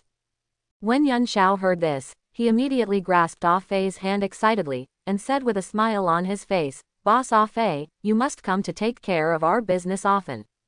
"I will definitely come again when I have money," Ah Fei replied with a smile. Hearing this, Yun Xiao's mouth almost grinned to his ears. He was so happy that he couldn't close his mouth and sent Ah Fei and the others to the door of the store. "Welcome to visit next time," Yun Xiao shouted enthusiastically. After Ah Fei and the others left, Yun Xiao sighed, "I didn't expect that even Ah Fei made money so quickly. Doesn't that mean that Black Zetsu makes money even faster? After all, Black Zetsu's ability is much stronger than that of ordinary white Zetsu." Thinking of this, Yun Xiao was so excited that he began to imagine the scene where Black Zetsu came to him with 40 billion in cash. However, Yun Xiao didn't know that all the money Ah Fei spent belonged to Black Zetsu. If Black Zetsu came back and saw that all his money was gone, what kind of expression would he have? The Land of Fire. A short Mediterranean man wearing a black suit and sunglasses cursed, "I came all the way to find Konoha village for cooperation, but the old third Hokage said that his Konoha village has no money." The Land of Fire can be said to be the richest country in the ninja world, and as a ninja village, Konoha's economy is definitely very developed. He saw the business opportunity and came all the way to Konoha village to seek cooperation. Originally thought that this cooperation was a done deal, but he didn't expect that the Hokage of Konoha actually told him that Konoha village was short of funds and the two sides could not reach a cooperation. This made him very angry, thinking that Konoha village looked down on him. "I'm so angry, Cardo, am one of the richest businessmen in the ninja world, and Konoha village dared to look down on me. He has decided that he will never do business with Konoha village again." "Boss, calm down," a man with a knife next to him flattered. He was one of the bodyguards hired by Cardo, a wandering samurai who was responsible for protecting his safety. "I will never come again, let's go back," Cardo snorted. Several bodyguards behind him nodded hurriedly upon hearing this. Then, they began to move towards the direction of the Land of Waves, and at this moment, a sound came from the woods. Several bodyguards heard the movement and looked around vigilantly. "Who is it?" As they said, several people drew their samurai swords. In the woods, a dozen strong men with big swords suddenly rushed out, and the scarred strong man in the lead shouted, "I opened this road and planted this tree. If you want to pass through here, leave money to buy your way. I didn't expect that there would be bandits on the border of the Land of Fire, and I don't know what the ninjas of Konoha village do for a living." Looking at so many bandits in front of him, Cardo couldn't help but feel a little panic in his heart. However, when he glanced at the bodyguards beside him, he quickly regained his composure. After all, these samurai were carefully selected by him, and their strength was comparable to that of a Chunin. It was easy to deal with these bandits. "Deal with them all," Cardo said in a cold tone. The bandits couldn't help but get nervous when they heard Cardo's calm words. Are these samurai martial artists pretending to be weak? The scarred man in the lead looked at the samurai subconsciously, but found that their hands holding the swords were trembling slightly. He couldn't help but wonder, they don't look like powerful characters. However, he didn't let down his guard. After all, those who dared to despise them were either extremely stupid or had absolute confidence and strength to deal with them. The bandits took a step back unconsciously, and secretly decided in their hearts that if the situation was unfavorable, they would run away immediately. Cardo looked at the bodyguard standing there motionless, and a surge of anger surged in his heart. He widened his eyes and shouted angrily, "What are you still standing there for? Why don't you act quickly? Do you want these bandits to escape? Kill them all immediately." Hearing Cardo's order, the bodyguards looked at each other, trembling, but dared not act easily. Finally, they mustered up their courage, tremblingly raised their knives, and slowly walked towards the bandit leader. The scarred man saw the bodyguard's actions and his heart tightened. He held the knife tightly in his hand and was ready to fight the enemy. The bandits behind him also raised their vigilance and were ready. However, just as the two sides were on the verge of a fight, something unexpected happened. The bodyguards suddenly stopped, threw the knives in their hands to the ground, and then knelt down with a plop, kowtowing and begging for mercy. "Brother, please let us go. We don't want to die. Yes, we are all forced to do this, please spare our lives." Kato's eyes widened, looking at the scene in front of him in disbelief. He never thought that the bodyguards he hired would be such a bunch of people, and he was frightened to kneel down and beg for mercy. "You rubbish, I paid you to protect me, but you are so useless." Kato cursed. Kato realized that the so-called bodyguards around him were actually a group of fakes, not as powerful as they boasted. They were not even as good as ordinary ninjas, let alone the strength of Chunin. He never thought that he would be deceived so thoroughly, not only losing a lot of money, but also losing his life. Thinking of this, his legs began to tremble uncontrollably. If he hadn't just peed once, he would probably be scared to pee again at this moment. The leader of the bandits saw several bodyguards kneeling in front of him. After reacting, he roared, "You dare to play tricks on me." As he said that, he took out a knife and chopped at a bodyguard in front of him. Ah! With a scream, the bodyguard was killed. Blood splashed on the face of the leading bandit, making him look particularly hideous and terrifying. Murder. Seeing this, the other bodyguards got up from the ground and ran away. Chase. The bandits hurriedly chased after him. Seeing that their attention was not on him, Kato ran away. After the bandits hacked the bodyguard to death, they saw Kato running away. "Don't let him run away." As they said that, the bandits chased in the direction Kato left. Kato heard the sound, and his feet almost left a shadow. Although Kato is short, his leg muscles are well developed. Although his stride is small, his frequency is extremely fast. He is like a flexible rabbit, and his running speed is not slow. In the blink of an eye, he has opened up a distance with the bandits behind him. The bandits behind him are also secretly amazed at Kato's running speed. To be honest, Kato is the fastest one among the people they have chased in these years. But they did not give up, but followed Kato closely. Kato kept running forward, and at the same time, he had to pay attention to the situation behind him at all times to avoid being caught up by the bandits.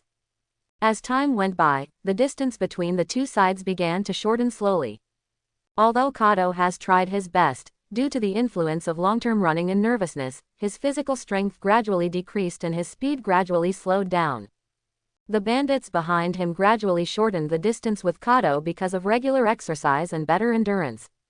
Kato looked back and found that the distance between the two sides was only 300 or 400 meters, and he was very flustered. He knew very well that if he was caught by these bandits, not only would his money be robbed, but he might even lose his life. What should I do? What should I do? Kato was extremely anxious. At this moment, he suddenly saw a house not far ahead. He was so excited, as if he had grabbed the last straw to save his life. Inside the house, Yun Xiao was lying on a chair reading a comic book, which they bought from the system at a high price. Help! Help! Just then, Yun Xiao suddenly heard a cry for help outside the house. He closed the comic book and asked curiously, what happened? He wanted to go to the door to see what was going on, but he had just taken 2 steps when he saw a short man running in quickly. Yun Xiao looked at the person curiously and found that it was a Mediterranean man wearing sunglasses. He felt that the person looked familiar, as if he had seen him somewhere, but Yun Xiao couldn't remember where he had seen him. The man who rushed in was Kato. He happened to find Yun Xiao's shop while being chased by bandits. He felt that anyone who dared to open a shop in such a place was definitely not a simple person. So Kato ran in and wanted to seek help from the people in the house. After seeing Yun Xiao, Kato said anxiously, "Please, save me. I am willing to give you all my money." When Yun Xiao heard Kato's words, his eyes lit up and he asked tentatively, "How much money do you have?" After seeing Yun Xiao's reaction, Kato knew that this matter was settled. Sure enough, the strength of a store in such a place must be extraordinary. Kato hurriedly said, "All my property is a total of 1 billion. As long as you save me, all this money is yours." After hearing this number, Yun Xiao smiled immediately. Since Cardo was short, Yun Xiao bowed and smiled and said, "Excuse me, do you have any needs?" Cardo was stunned. He thought Yun Xiao asked him how to deal with those bandits, so he said, "Just kill them all." Hearing Cardo's words, Yun Xiao explained, "It's like this. I have everything in my store. You can buy goods to enhance your financial strength." Hearing this, Cardo expectantly said, "Boss, are you serious?" "Of course, tell me your needs. As long as the money is in place, I can meet them," Yun Xiao promised. Cardo was immediately excited. "Boss, I want to make my physical fitness very strong so that I can easily get rid of those bandits." Yun Xiao realized that he was being chased by bandits. Yun Xiao nodded. He thought that since the other party had a deposit of 1 billion, he must recommend the most expensive one to the other party. "Yes, is it something that can directly enhance physical fitness after use?" Yun Xiao asked. "Yes, this kind." Cardo's voice trembled with excitement. Yun Xiao nodded slightly. He already knew what he was going to sell to Cardo. Then he turned around and took out a metal test tube from the counter behind him. The test tube was silver white, with only the middle part transparent. You could clearly see a tube of blue liquid stored inside. Cardo looked at the test tube in Yun Xiao's hand curiously, wondering in his heart, could such a small test tube really enhance his physical fitness? As if sensing the doubts in Cardo's eyes, Yun Xiao chuckled and took the initiative to explain, "This is the Super Soldier Serum, which can greatly improve physical fitness after injection." Hearing this, Cardo's eyes widened in shock. He couldn't believe what he heard. This seemingly ordinary test tube in front of him actually has such a magical effect. He originally had a little doubt about Yun Xiao's words, but at this moment he was completely shocked. He stared at the test tube in Yun Xiao's hand, his eyes full of expectation. At this moment, he couldn't wait to try this magical serum to see if it was as powerful as Yun Xiao said. Yun Xiao was not in a hurry to give it to him, but smiled and said, "Don't worry, give me the money first, a total of 999,990,000 taels." Cardo's eyes widened in shock. He didn't expect it to be so expensive, but when he thought about being able to improve his strength and then kill those bandits, he immediately agreed. So he took out a bank card from his arms and handed it to Yun Xiao. "We don't know if Naruto has a bank card, if not, just assume it has one." Yun Xiao happily took the bank card, swiped it on the bank card, and returned the card to Cardo. Cardo was confused when he saw this, and explained, "Boss, you have to take the card to the bank to withdraw it yourself." Yun Xiao smiled and said, "It doesn't matter, I have already taken the money in the card." Yun Xiao naturally took out the money from the bank card through the system. Cardo's eyes widened in disbelief. He didn't expect that this boss would have such mysterious means. Yunxia carefully handed the test tube containing blue liquid to Cardo and said with a smile, "Wait a moment, I will go get you a syringe now." After that, he turned and left. Cardo held the test tube tightly in his hand, staring at the blue liquid in it, with an uncontrollable excitement on his face. Although he didn't know how much this serum could improve his physical fitness, he knew that it was expensive, so he believed that its effect would not disappoint Cardo. At this moment, Yun Xiao had come back with a syringe in his hand. He inserted the syringe into the test tube skillfully and extracted the super serum. "Don't worry, this serum has been carefully optimized and will not have any side effects," Yun Xiao comforted softly, and at the same time, he inserted the syringe into Cardo's arm without hesitation, slowly pushed the syringe, and injected the serum into his body. As the serum was injected, Cardo felt a powerful force gradually spreading in his body, and he couldn't help but widen his eyes. Yun Xiao pulled out the syringe, silently stepped aside, and observed Cardo's changes. The severe pain from his body made Cardo unbearable, and he roared and rolled on the ground. Rip! Suddenly, a sharp tearing sound was heard, and Cardo's muscles bulged rapidly, tearing his suit. What was even more shocking was that Cardo was only about 1.5 meters tall, but at this moment he miraculously grew nearly 40 centimeters taller, reaching about 1.9 meters. The severe pain gradually disappeared, and Cardo finally got up slowly from the ground. At this time, Cardo's height had grown to 1.9 meters, and his muscles were knotted together like steel, full of unparalleled power. Cardo stared at the amazing changes in his body, and an indescribable joy surged in his heart. He could clearly feel the endless power in his body, as if it could destroy everything. He tried to clench his fists and felt the power gathering at his fingertips. He knew that he had become extremely powerful, and this feeling made him excited. Cardo's change made Yunxiao a little surprised. It's really worthy of Captain America's super soldier serum, the effect is different. It seems that there will be an island captain in the ninja world.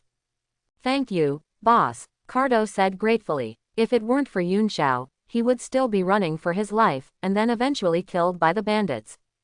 Just then, there was a noise outside the house. He must be hiding inside, let's go in and search. Hearing the noise outside the house, Cardo bowed to Yunxiao and said, "Thank you for your help, boss. I'll be back soon." After that, he turned around and left, eager to test his current strength with those bandits.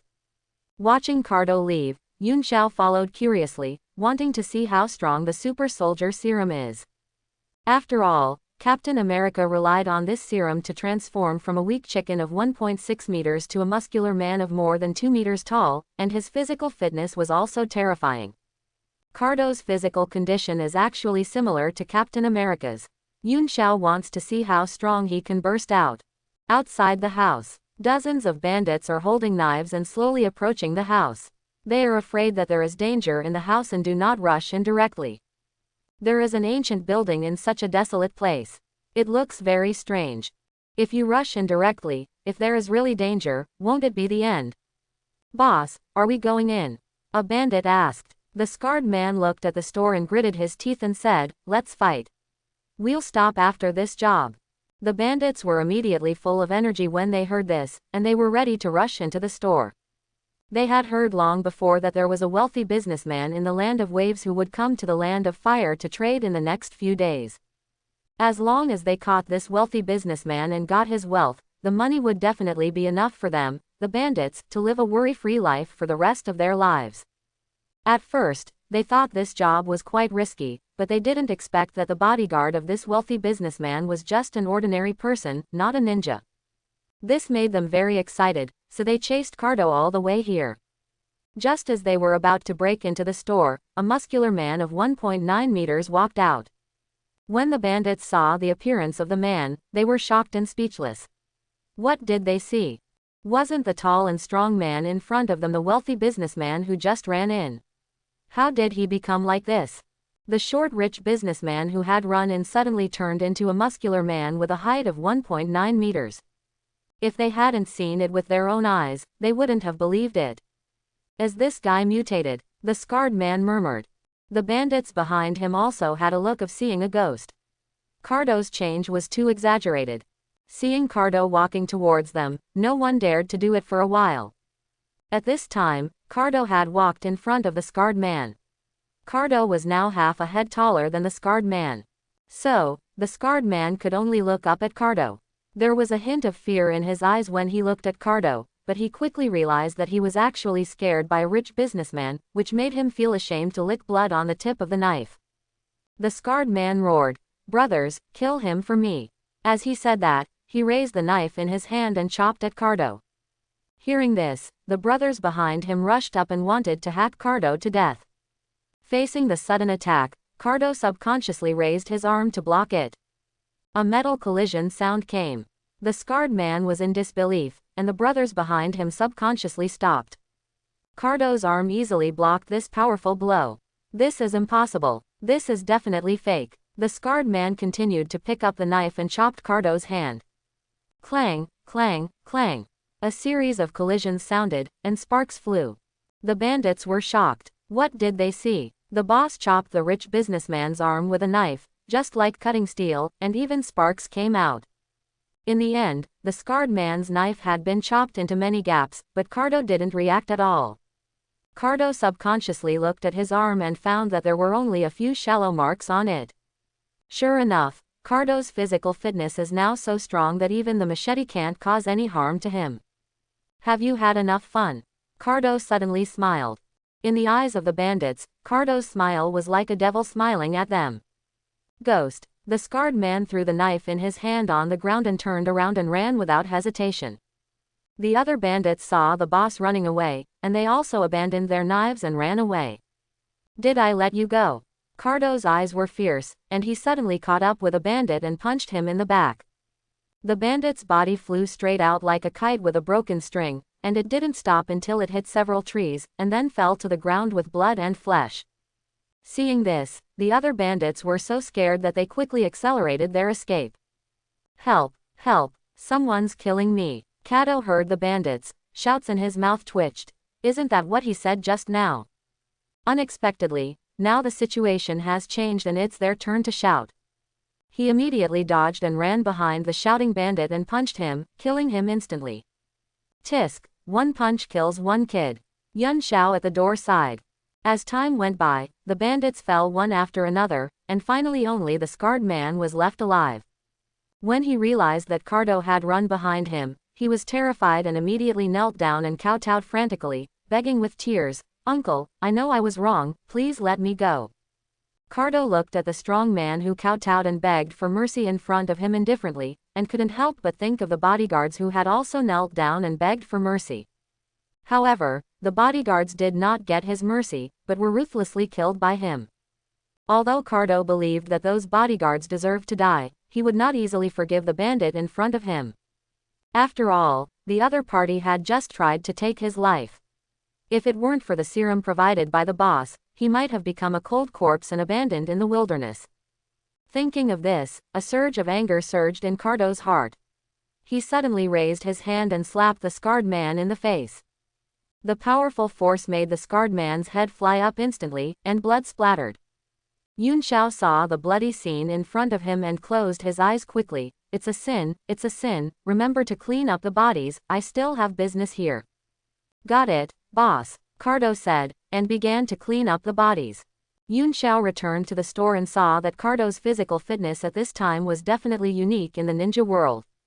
I'm afraid that in the current ninja world, there are not many people who can threaten Cardo's life.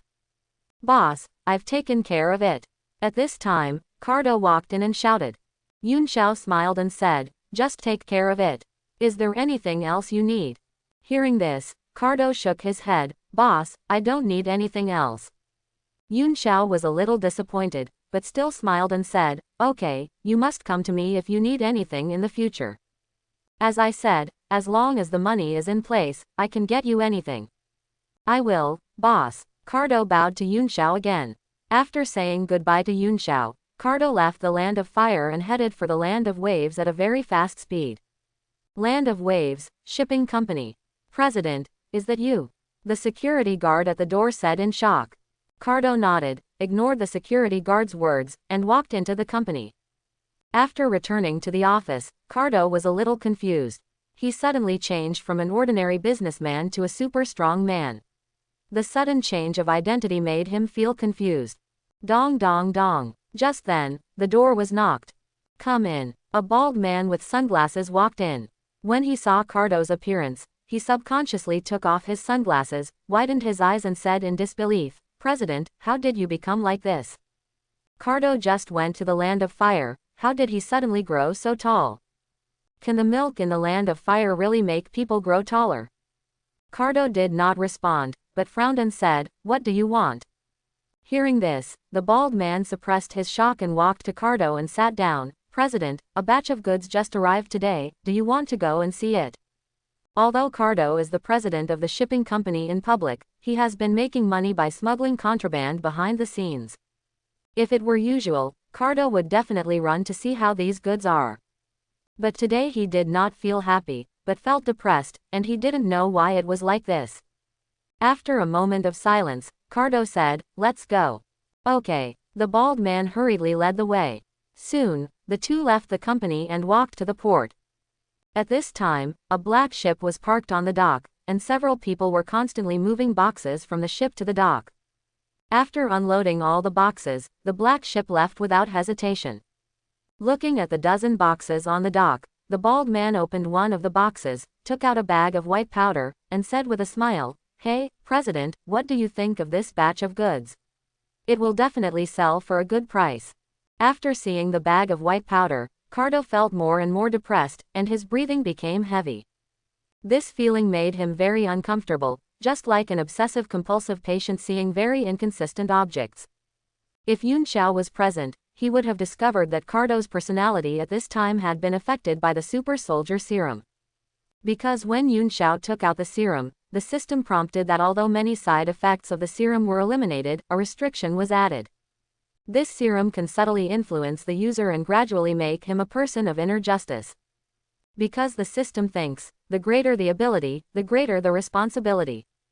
With power beyond ordinary people, you should make good use of this power to choose to help those in need, instead of relying on this power to do whatever you want. Therefore, Cardo is being affected by the serum at this moment, and he will slowly become a superhero who upholds justice. Just like Captain America, let's call Cardo the captain of the island nation. President, what's wrong with you? The bald man asked hurriedly when he saw that Cardo's expression was wrong. I don't think we can do such a conscienceless thing, Cardo suddenly said. Ah, the bald man was confused. What did he just hear? The president actually said such a thing. You know, it was Cardo who brought him into the gang to smuggle contraband. The bald man didn't understand why Cardo said such a thing. He asked tentatively, President, did you secretly smoke it? Hearing this, Cardo's mouth twitched and he almost fell to the ground. Suddenly, he raised his foot and kicked a box hard, kicking it into the sea. The bald man widened his eyes, full of astonishment and confusion. I don't know if he was shocked by Cardo's strength or shocked that Cardo kicked the box into the sea. Are you crazy? The bald man exclaimed. The box is full of good stuff. If you sell it, you can definitely make a lot of money. But now, Cardo threw them into the sea without hesitation, just like he was dealing with garbage. Cardo didn't care about the bald man's shouting. He continued to kick the remaining boxes and kick them into the sea one by one. There were sounds of heavy objects falling into the water from the sea, splashing water. In the end, only the box that the bald man had opened just now was left on the dock.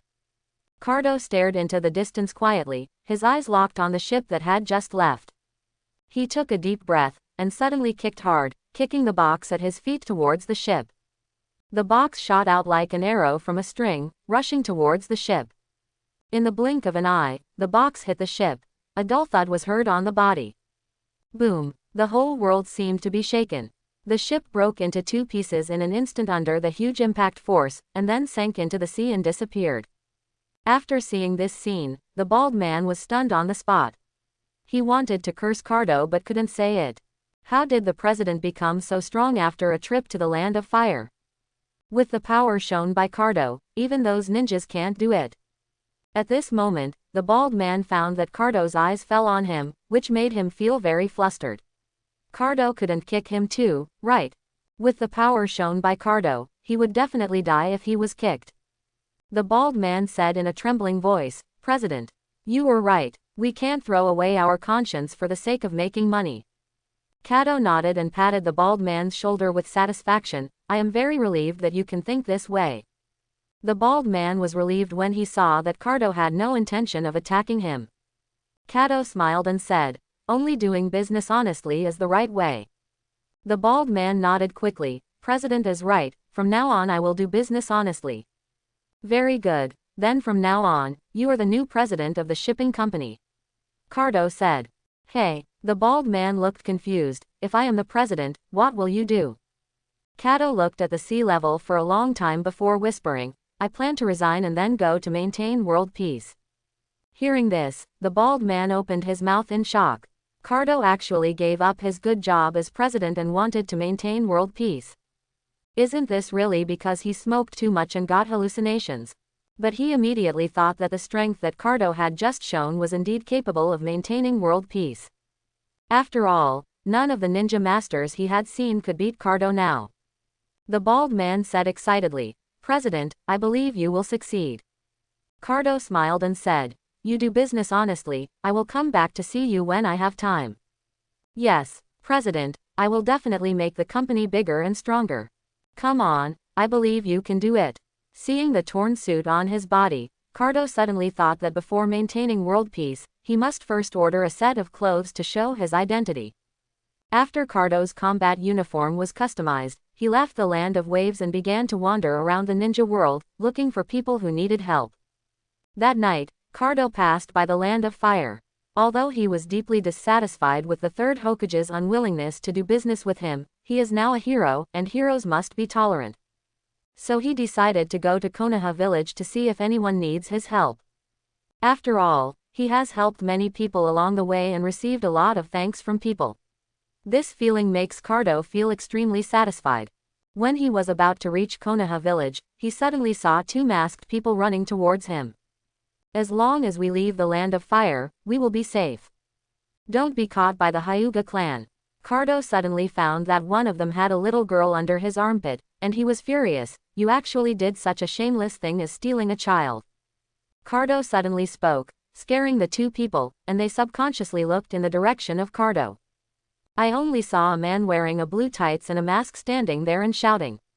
Where did this fool come from in the middle of the night? The man holding the child said, Don't waste time, get rid of this fool quickly, I'm leaving first. Then the man took the little girl away quickly. Die. Another man took out a kunai and threw it at Cardo's forehead without hesitation. He was confident that Cardo would die, so he wanted to turn around and leave. However, at this moment, a crisp metal collision sounded. The man turned his head subconsciously when he heard the sound, and saw that after the kunai hit Cardo's forehead, it seemed to hit hard steel, bursting with dazzling sparks, and then was bounced out. Seeing this, the man's pupils suddenly contracted, and he was shocked. What kind of monster is this? His face became extremely ugly, and cold sweat broke out on his forehead. Then, he quickly took out a kunai from his ninja bag and prepared to throw it at Cardo again. However, when he looked up, he was surprised to find that Cardo, who was standing in front of him, had disappeared. The whole forest was unusually quiet, with only the heavy breathing of the man. He looked around nervously, trying to find Cardo's figure, but found nothing. Is it a ghost in the middle of the night? The man's voice was filled with fear and trembling. He couldn't understand why Cardo suddenly disappeared without a trace. At this moment, a cold voice sounded behind him, Are you looking for me? The man's heart was shocked, and he turned around hurriedly, only to see Cardo's figure appear in front of him. Before he could react, Cardo slapped him in the face. The huge force made his head spin dozens of times in an instant, and his eyes were blurred. In the end, his body fell straight to the ground, and he didn't even have time to scream. There is another one. After Cardo dealt with one, he looked at the back of the running figure in the distance. Tap, tap, tap. The other man who was running wildly heard the noise and subconsciously looked back, and found that Cardo was chasing him at a very fast speed. His face turned pale instantly. He didn't expect that his companion was dealt with in such a short time. You know, the strength of the two of them is similar. Since the other party can deal with his companion so quickly, he can also deal with him easily. This made him very flustered, and he quickly quickened his pace. He knew very well that if he was caught up by Cardo, he would be dead. Swish! He only felt a gust of wind blowing, and Cardo was already standing in front of him, blocking his way. The man looked at Cardo in horror, his heart full of despair. He knew that he was definitely not the opponent of the person in front of him. Although his legs were shaking, he still forced himself to calm down and tried to negotiate with Cardo. Senior, we have no grudges, please let me leave. The man's voice was pleading. Cardo sneered. You human trafficker, I will never let you go today. His eyes flashed with anger and murderous intent. He absolutely could not tolerate such people continuing to do evil. Hearing this, the man's face instantly turned extremely pale, bloodless, but even so, he still gritted his teeth and forced himself to threaten. I am from the Hidden Cloud Village. If you kill me, Lord Rakage will never let you go. You are making an enemy of the entire land of lightning. You dare to threaten me, you are simply courting death. Cardo flashed and suddenly appeared behind the man. After. The man had no time to react, and Cardo broke his neck without hesitation. The man lost his life in an instant, and his body fell straight to the ground. Cardo's movements were extremely fast. At the moment the man fell, he quickly hugged the little girl in his arms. He looked at the unconscious little girl in his arms, and a surge of anger surged in his heart, and he said viciously. Such a cute little girl, they actually had the heart to kill them, just like that, it's just too easy for them. In front, don't let them run away. At this time, dozens of people in kimonos ran towards Cardo. When they saw Cardo and the bodies of the cloud ninjas on the ground, they were all stunned. One of the men in kimono stood up and bowed respectfully, saying, "Thank you for saving my daughter. I am the head of the Hyuga clan, Hyuga Hiyashi." Kato looked at Hyuga Hiyashi and did not rush to hand the little girl to him. Instead, he said, "Are you the father of the little girl? Wait until she wakes up." Hyuga Hiyashi immediately understood what Cardo meant. It turned out that the other party did not believe that his child was the father. But he did not feel dissatisfied, but smiled and said, "Okay, listen to the benefactor." Seeing Hyuga Hiyashi's reaction, Cardo almost knew that the little girl in his arms was the other party's child. He suddenly asked, "How did the Cloud Ninja sneak into Konoha and steal the child of the Hyuga clan?" Hyuga Hiyashi said angrily, "The Cloud Ninja village, they sneaked into my Hyuga clan in the middle of the night under the pretext of negotiating and stole my daughter. If it weren't for your help, the consequences would be unimaginable." Hearing Hyuga Hiyashi's explanation, Cardo was furious and punched the ground hard, and the ground instantly sank into a deep pit. "I didn't expect that the Land of Lightning, one of the 5 great nations, would do such a despicable thing." When the Hyuga people saw Cardo punch a big hole with his fist, they all swallowed their saliva subconsciously. My goodness, how powerful a force is needed to do this. At this moment, the little girl in Cardo's arms woke up slowly. After she opened her eyes and saw Hyuga Hiyashi, she quickly got up, ran into his arms, and shouted, "Father." After Cardo confirmed that Hyuga Hiyashi was the little girl's father, he turned around and prepared to leave, wanting to go to the Land of Lightning to teach the 4th Raikage a lesson. Hyuga Hiyashi looked at Cardo's back and hurriedly shouted, "Benefactor, I don't know your name yet. You can call me the captain of the island country." With that, Cardo left quickly. "Captain of the island country," Hyuga Hiyashi murmured as he watched Cardo leave. Land of Lightning, Cloud Ninja Village. 2 figures sneaked into the Raikage building stealthily. Obito knocked down the 2 guards and opened the Raikage's office openly with Black Zetsu. Black Zetsu followed Obito and walked into the office. The Cloud Ninja Village is really a bunch of reckless people. They only sent 2 people to guard such an important place. Obito sneered, "I will teach them a lesson today." He, Obito-kun is right. Let me see where the vault is hidden," Black Zetsu said excitedly. After that, the 2 began to search in the office. After a while, Black Zetsu shouted, "Obito-kun, I found it." Hearing this, Obito hurried over. There was a metal iron door behind the Raikage's desk. Tisk tisk, I didn't expect the vault to be placed in such a conspicuous place, Obito said. "Let's go in," Black Zetsu said excitedly, and he went into the vault. Seeing this, Obito hurriedly followed in. As expected of one of the 5 great nations, the finances of the Raikage village are not small, Black Zetsu said with emotion. Obito nodded in agreement. With so much money, can these reckless men in the Cloud Village spend it all? They definitely can't spend it all, Obito-kun, said Black Zetsu. Then let's spend it for them. As they said that, the 2 smiled at each other. Obito-kun, let's get started quickly. Time is short and the task is heavy. We have to empty the entire Cloud Village tonight, otherwise it will be troublesome when they react, Black Zetsu said. Upon hearing this, Obito did not hesitate and immediately moved all the money in the vault into the Kamui space. The vault of the Raikage building was quickly moved by the 2. Without stopping, they immediately went to the major families of the Cloud Village and started their money-making business. The 2 worked all night until dawn, when they visited the entire Cloud Village. At this time, the 2 were already panting with exhaustion. Obito felt a sting in his eyes, so he rubbed his eyes with his hands. Even though he had transplanted Hashirama's cells and had abnormal recovery ability, the high-intensity use of Kamui for a night still made his eyes a little unbearable. Obito-kun, your eyes are bleeding, Black Zetsu exclaimed.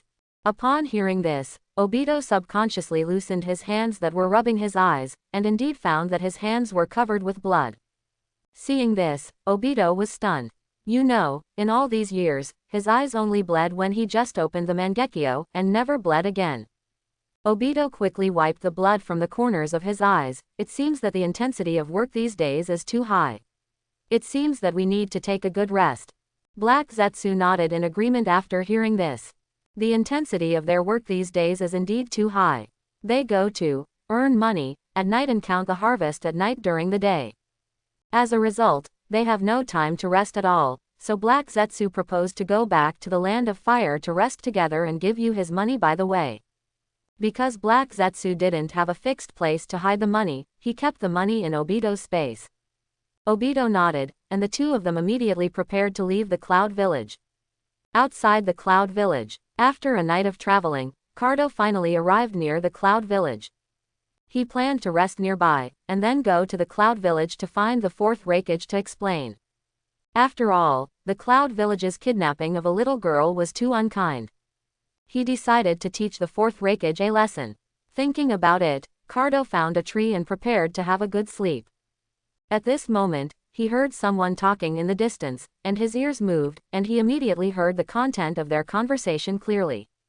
He, Obito-kun, how much do you think we gained in the Cloud Village this time? We have visited all the major families and the Raikage building in the Cloud Village. I think we gained more than 4 billion this time.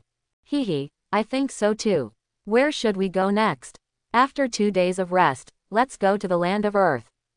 Okay, these reckless people in the Cloud Village may not have noticed that the money is gone now. Kato heard their conversation clearly and his eyes widened. Could it be that these two people stole the entire Cloud Village? Although Cardo felt that the money of the Cloud Village was stolen, he couldn't just watch the two thieves succeed. So he quickly jumped down from the tree and chased in the direction of the sound. You two thieves, stop right there. Obito and Zetsu heard the shouting behind them. They turned their heads and saw a Mediterranean strong man in a blue tights chasing them. The Cloud Village's reaction was so fast. Obito murmured, his tone full of surprise. Looking at the figure in front of him, the burly, strong man, the two subconsciously thought he was a ninja from the Cloud Village. At this moment, Cardo suddenly accelerated and rushed towards the two like a flying cannonball. His speed shocked Obito and Black Zetsu. Cardo stood in front of the two, stretched out his hand to stop them and shouted, any evil will be brought to justice. You two quickly hand over the money stolen from the Cloud Village. Obito and Ju looked at each other, and suddenly laughed with a puff. I'm dying of laughter, Obito-kun, look at him, he can still say such a middle school word at his age. Black Zetsu laughed with a belly full of teasing and ridicule. Haha, any evil will be brought to justice, it really makes me laugh to death. Obito couldn't help laughing up to the sky. A Mediterranean man actually said such a thing, which made the two doubt Cardo's IQ. You two thieves, stop laughing. Hand over the money. Seeing the two laughing so hard, Cardo couldn't help but get angry and shouted loudly. Seeing that the two still didn't react, he swung a punch and hit Obito. So fast, Obito exclaimed. He immediately turned on the virtualization and easily avoided Cardo's attack. Cardo found that his fist actually went through, with a look of disbelief on his face. Just as they were stunned, Obito suddenly raised his foot and kicked Cardo on the chin. Cardo flew backwards immediately, but soon got up again and attacked Obito frantically, but he couldn't hit Obito. Obito seized the gap between Cardo's attacks and hit him. But what surprised Obito was that the opponent's defense was very amazing, and his attack did not cause much damage to him. If physical skills don't work, then illusion. As he said, Obito suddenly looked at Cardo. After looking at Obito, Cardo was stunned for a moment. This surprised Obito. He didn't expect that he could control the other party so easily. As the resistance to illusion very weak, Obito murmured. Obito-kun, what should he do? Black Zetsu pointed at Cardo who was trapped in the illusion and said. The terrifying physical fitness is a good experimental topic. Take it back to Orochimaru for research. I think he will be interested. Obito said. In this way, Cardo, who wanted to be a superhero, finally fell into the hands of Uchiha Obito. Land of Fire. Obito carried Cardo, who was trapped in the illusion, and ran all the way to the Land of Fire. In the cave where the spoils were divided before. I'm so tired, Obito said and threw Cardo on the ground. He didn't expect Cardo to be so heavy. If Obito didn't have the blessing of Hashirama's cells, he would never have been able to run to the Land of Fire in one breath. Bang! Cardo's body fell straight to the ground without any reaction. Obito looked at Cardo's burly figure and murmured, with such a strong physical fitness, I don't know what he ate to grow up. He decided to hand Cardo over to Orochimaru for research. What's wrong with this guy? Obito felt that Cardo's physical strength was even stronger than that of the fourth Raikage. Such a strong physical fitness reminded Obito of the third Raikage, who was known as the strongest Raikage in history. You have to know that the third Raikage was alone against the siege of tens of thousands of ninjas, but he persisted for 3 days and 3 nights, and was finally killed after his physical strength was exhausted. I don't know, who is stronger, this guy's physical fitness or the third Raikage? Obito whispered. Because he had never seen the third Raikage fight, he couldn't judge who was stronger. Obito-kun, don't worry about who is stronger, just take out our harvest this time and see how much we have. I think this harvest is the highest ever. Black Zetsu rubbed his hands excitedly and said to Obito. Hearing this, Obito realized that now is not the time to think about these things, making money is his only goal now. He quickly opened the Mangekyo Sharingan and released all the money he earned in the Cloud Ninja Village from the Kamui space. I saw that the ground was full of bundles of banknotes, and as time went by, the banknotes on the ground piled higher and higher. It was not until the money piled up into a mountain, occupying 2/3 of the cave, that Obito stopped. Obito felt his eyes moist, and he subconsciously touched them with his hands, only to find that they were covered with blood. However, he had no time to care about his eyes now. He stared at the mountain of money in front of him with fiery eyes, and his saliva was almost flowing out. How much money is this? Black Zetsu exclaimed. Looking at the scale of the mountain of money, Black Zetsu knew that their harvest this time was more than the sum of their previous harvests. The two immediately rushed into the mountain of money and began to count the harvest this time. Day turned into night, and night turned into day again. After a day and a night of hard work, the two finally counted the harvest this time. 5, 10, 5 and 800 million. Black Zetsu was so excited that he stuttered. After learning this number, Obito's breathing became very rapid. 5 and 800 million. 5 and 800 million. This is 5 and 800 million. They never thought that they would have such a huge harvest in the Cloud Village, which made them a little confused. Isn't it said that the Land of Fire is the richest village? Why does the Cloud Village have so much more money than the Leaf Village? You know, they only got more than 3 billion in the Leaf Village, while the Cloud Village has nearly 6 billion. They don't understand where these reckless men got so much money from. Is it because these reckless men don't have the habit of spending money? No matter what the reason is for the Cloud Village to have such a huge wealth, in the end, all the money will be theirs. Faced with such a huge wealth, the two were so excited that they were now a little short of oxygen in their brains. They sat on the ground blankly, not knowing what they were thinking. After a long time, Obito and Black Zetsu came back to their senses. They stood up tremblingly and looked at the banknotes in front of them. They were all shocked and speechless. After a long time, Black Zetsu said, Obito-kun, let's start dividing the spoils. Obito swallowed his saliva. Okay. I got 2.9 billion this time. As he said that, he opened the Mangekyo and sucked his half of the money into the Kamui space. Black Zetsu looked at Obito's eyes with envy again. If only he had the Kamui space, he could put his gains into the space, but unfortunately he didn't. He could only let the White Zetsu help him guard his money. Fortunately, the White Zetsu was the product of the Divine Tree and was absolutely loyal to him, otherwise Black Zetsu would not dare to let them help him guard his money. Obito suddenly felt a stinging pain in his eyes, and he quickly covered his eyes. He knew it was caused by overuse of his eyes. It seems I have to rest for a few days, Obito murmured. Hearing this, Black Zetsu nodded in agreement. Obito-kun is right, it's time for us to rest. The high intensity of making money during this period made him a little overwhelmed. He originally wanted to come back to rest, but it took him another day to count the harvest days. Obito nodded. Rest for 3 days first, and then we'll gather here. Then he carried Kato and left the cave. After Obito left, Black Zetsu looked at the money in the cave with his eyes shining. Ha ha ha, I didn't expect to make 2.9 billion from this vote. Adding the 2.6 billion he made before, he now has 5.5 billion.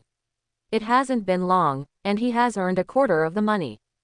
Mother, I will be able to rescue you soon, Black Zetsu said, tears streaming down his face.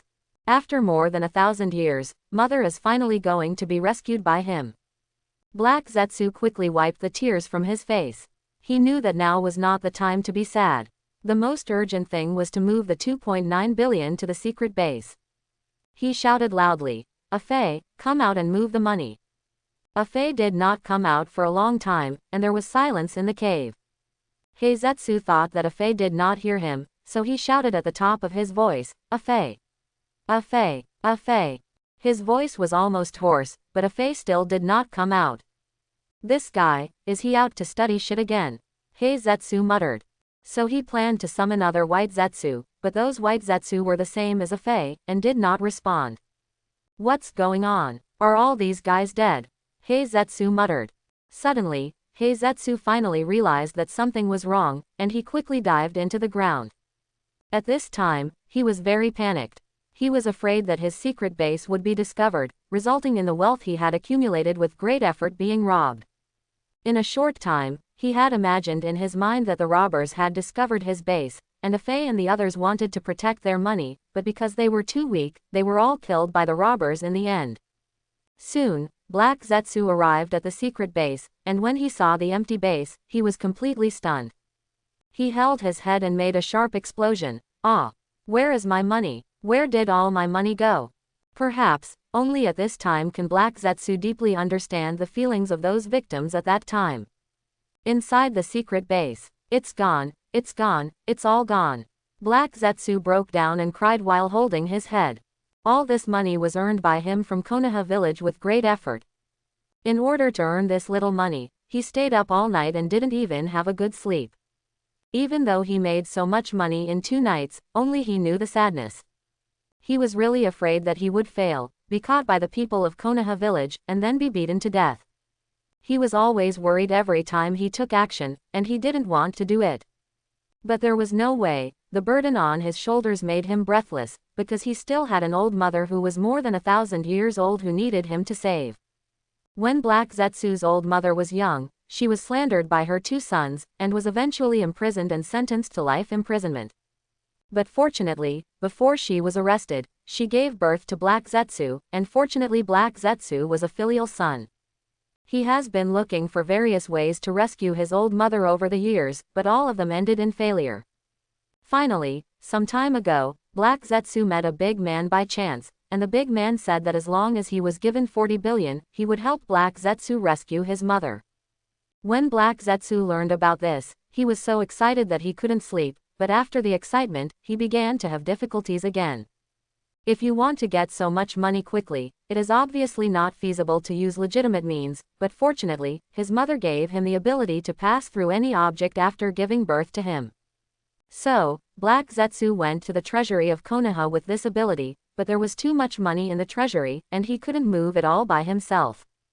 So he thought of a silly boy who could not hide his tears with his divine power, Uchiha Obito.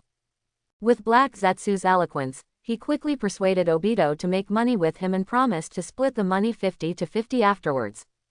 With the addition of Obito, Black Zetsu's crime speed has indeed greatly improved. It took only 2 days for the two to empty the entire Konoha. After the division of the spoils, Black Zetsu handed the money to his confidant Afei for management, and he went to the Land of Lightning with Obito. But he didn't expect that when he came back, he found that all the money he earned in Konoha was gone, even his brothers were gone. Thinking of this, Black Zetsu felt dizzy and the grief in his heart was indescribable. The whole person seemed to have lost all his strength, his legs softened, and he knelt on the ground powerlessly. He clenched his fists with both hands and smashed them hard on the ground, crying and saying, "Woo, why am I so unlucky? Why is this happening? Why do you treat me like this? Pa pa pa." At this moment, Black Zetsu suddenly felt that his fist seemed to hit something strange, like a soft and elastic substance. He looked down curiously and saw a pool of white liquid in front of him. Black Zetsu frowned and looked closer, but was surprised to find that the more he looked at the liquid, the more it looked like feces. Black Zetsu stood up and looked around, and suddenly found that there were several places of this liquid around. He found that there were many such liquids around, which made him feel creepy. He couldn't accept this fact and couldn't help crying again. "Wow, Ah Fei, you died miserably. You were beaten to shit. While crying, Black Zetsu suddenly realized the problem. He suddenly stopped crying and widened his eyes. He stared at the feces on the ground with astonishment on his face, muttering to himself, how could White Zetsu have feces? This made Black Zetsu feel incredible. Could it be that Ah-Fei really figured out how to poop? Black Zetsu quickly shook his head and threw this unrealistic idea out of his mind. Impossible. Bai Zetsu's body structure is like that. No matter how much research is done, it is impossible to defecate. No one in this world can do this kind of thing. As he was talking, Heizetsu suddenly widened his eyes, and he suddenly thought of the store. If it was that boss, maybe he could do it. Heizetsu said. Heizetsu was stunned on the spot. He looked back at the empty base, and then looked at the dozen or so piles of feces on the ground. Suddenly, a bad idea came to his mind. Could it be that Ah-Fei took the money from the base to ask the boss to help him transform his body so that his body could defecate? So, all the feces on the ground were pulled by Ah-Fei. No way, Heizetsu said in disbelief. As he said that, he began to carefully check the situation in the cave. There was no corpse of Bai Zetsu, and no signs of fighting. This means that his guess is correct. It was really Ah-Fei, the beast, who moved all the money in the base, and then took the money to Yun Xiao to transform his body. Asshole. Ah-Fei, you beast. I'm going to kill you. Black Zetsu cursed. He really couldn't understand. This is 2.6 billion. Even if he used it to transform his body, it would be impossible to spend so much money. The money of the base was the hard-earned money he worked hard for. He trusted Ah-Fei so much that he gave this huge sum of money to it for protection. But Ah-Fei, this traitor, turned out to be ungrateful and stole all his money. You know, this money is very important to him, it is the money to revive his mother. Black Zetsu was so angry that his eyes turned black and he collapsed to the ground. It just so happened that he sat on the puddle of feces. But he didn't react, but silently shed tears. Mother, even White Zetsu betrayed me, woo-woo-woo. On the other side, somewhere in the land of fire. Ah-ha-ha, come and see my heart-shaped feces. Ah-Fei put his hands on his waist, a smug smile on his face, and shouted loudly. Hearing Ah-Fei's shout, the other White Zetsu gathered around curiously. They looked at the unique heart-shaped feces on the ground and couldn't help but exclaimed. Wow, Master Ah-Fei is so powerful. He can actually pull out such a perfect heart-shaped feces. I can't pull out this shape of feces in my lifetime. Master Ah-Fei is so amazing. Master Ah-Fei, how did you do it? Can you teach us? Hearing the compliments from his younger brothers, Ah-Fei's mouth corners were almost grinning to the roots of his ears, and he was secretly proud in his heart. He smiled and explained, it's not that easy to pull out this shape of feces. It requires skills.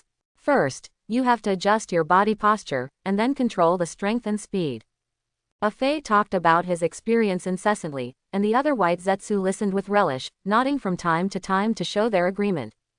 In this way, under Ah-Fei's teachings, the other White Zetsu began to try to imitate Ah-Fei's method and strive to pull out heart-shaped feces. Although it was not successful at the beginning, after many attempts, several White Zetsu finally succeeded in pulling out heart-shaped feces, which caused everyone to cheer. The whole scene was filled with joy and harmony. Black Zetsu's secret base. Black Zetsu lay on the ground and broke down crying, why am I so miserable? I lost my mother when I was just born.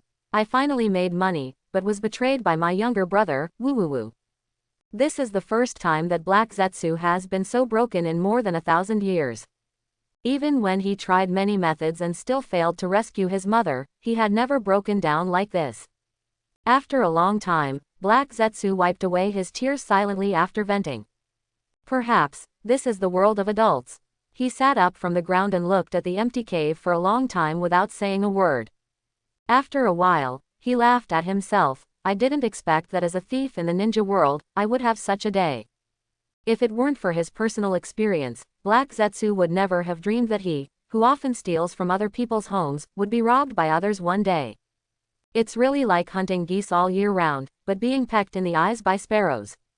It's okay to be robbed, but the other party is still a younger brother he trusts, which is something Black Zetsu can't stand. It took an unknown amount of time for Black Zetsu to get out of this sad mood. He stood up and said with a firm look, isn't it just more than 2 billion? I will be able to earn it back sooner or later.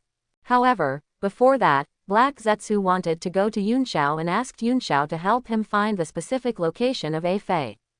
After all, a Fei, a traitor, actually betrayed him, and he would definitely not let this guy a Fei go.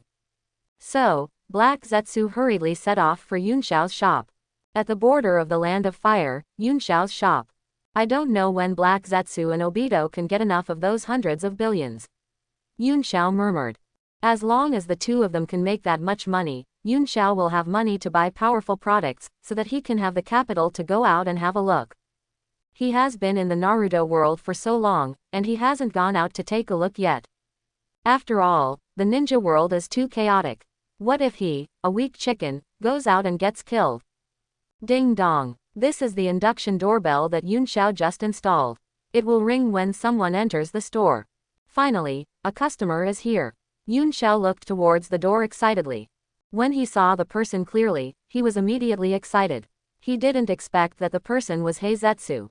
Could it be that he had already collected 40 billion? Yunxiao hurriedly went to meet him and flattered him. Boss Heizetsu is here. We are sorry for not welcoming you. Heizetsu is a big customer of the store. Although he has never spent a dime in Yunxiao's store, he spends his money wisely. If he doesn't spend money, it's fine. Once he does, it's a big order of tens of billions.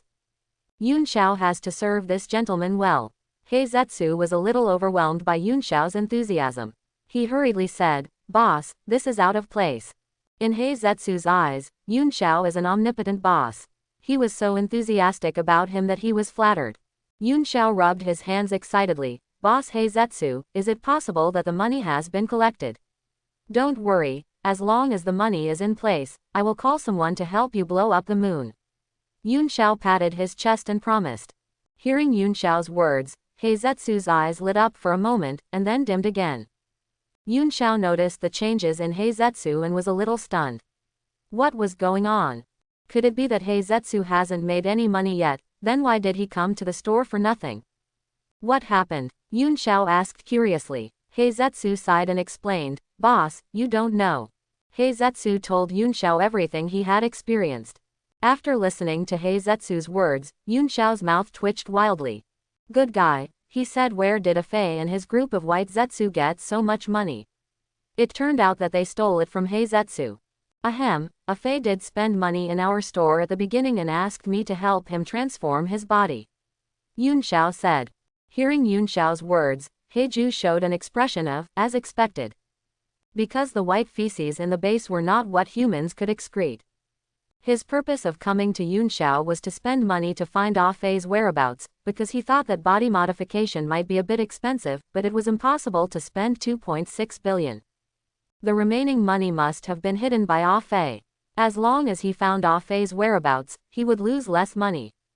Thinking of this, Heiju asked tentatively, "Boss, I wonder how much it will cost to modify the body." "Only 50 million, do you also want to modify the body?" Yunxiao said expectantly. Hearing this, Heiju's tense mood finally relaxed. The price was indeed not expensive, just 50 million. Then he still had 2.55 billion taels of money left. Thinking of this, Heiju laughed again. Fortunately, he didn't lose much, only 50 million taels. Ah Fei's guy is the same, he ran away for such a small amount of money. He was so nervous that he thought that Ah Fei had spent all his money.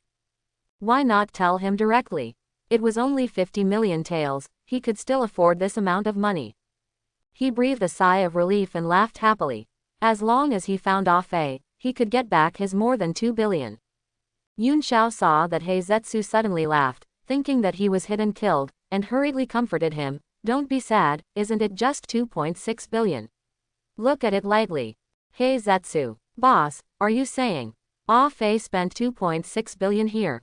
Heizetsu asked with a trembling voice. Yunxiao nodded. "Ah Fei did spend 2.6 billion here to transform his body. Didn't you say that it only cost 50 million to transform the body? Why did you spend so much money?" Heizetsu screamed. Yunxiao subconsciously covered his ears and explained, "The price of a white Zetsu is indeed 50 million taels, but Ah Fei brought too many white Zetsu, so the total cost was 2.6 billion. Hearing Yunxiao's explanation, Black Zetsu was so angry that his eyes rolled up and he fainted directly. His body fell straight to the ground. Seeing this, Yunxiao was shocked. He originally wanted to give artificial respiration, but seeing Black Zetsu's appearance, he really couldn't do it. If it was Tsunade or Maid Terumi who fainted, Yunxiao would definitely go up to eat their mouths without hesitation. I made a mistake. Yunxiao would definitely go up to give artificial respiration without hesitation. Yunxiao looked at Black Zetsu who fell to the ground, and imitated the plot in the TV series, carefully embraced Black Zetsu into his arms, and then stretched out his fingers to pinch Black Zetsu's philtrum. I feel that there is something ambiguous between us, Yunxiao murmured. Unexpectedly, this method is really effective. Not long after, Black Zetsu slowly opened his eyes. Yunxiao saw Heizetsu wake up and asked quickly, "Heizetsu, are you okay?" Heizetsu's eyes were confused and he seemed a little dazed. When he saw Yunxiao clearly, his body shook violently and he said in a trembling voice, "Oh. 2.6 billion. After that, Heizetsu's head tilted and he fell into a coma again. I hope everyone will support it and subscribe more.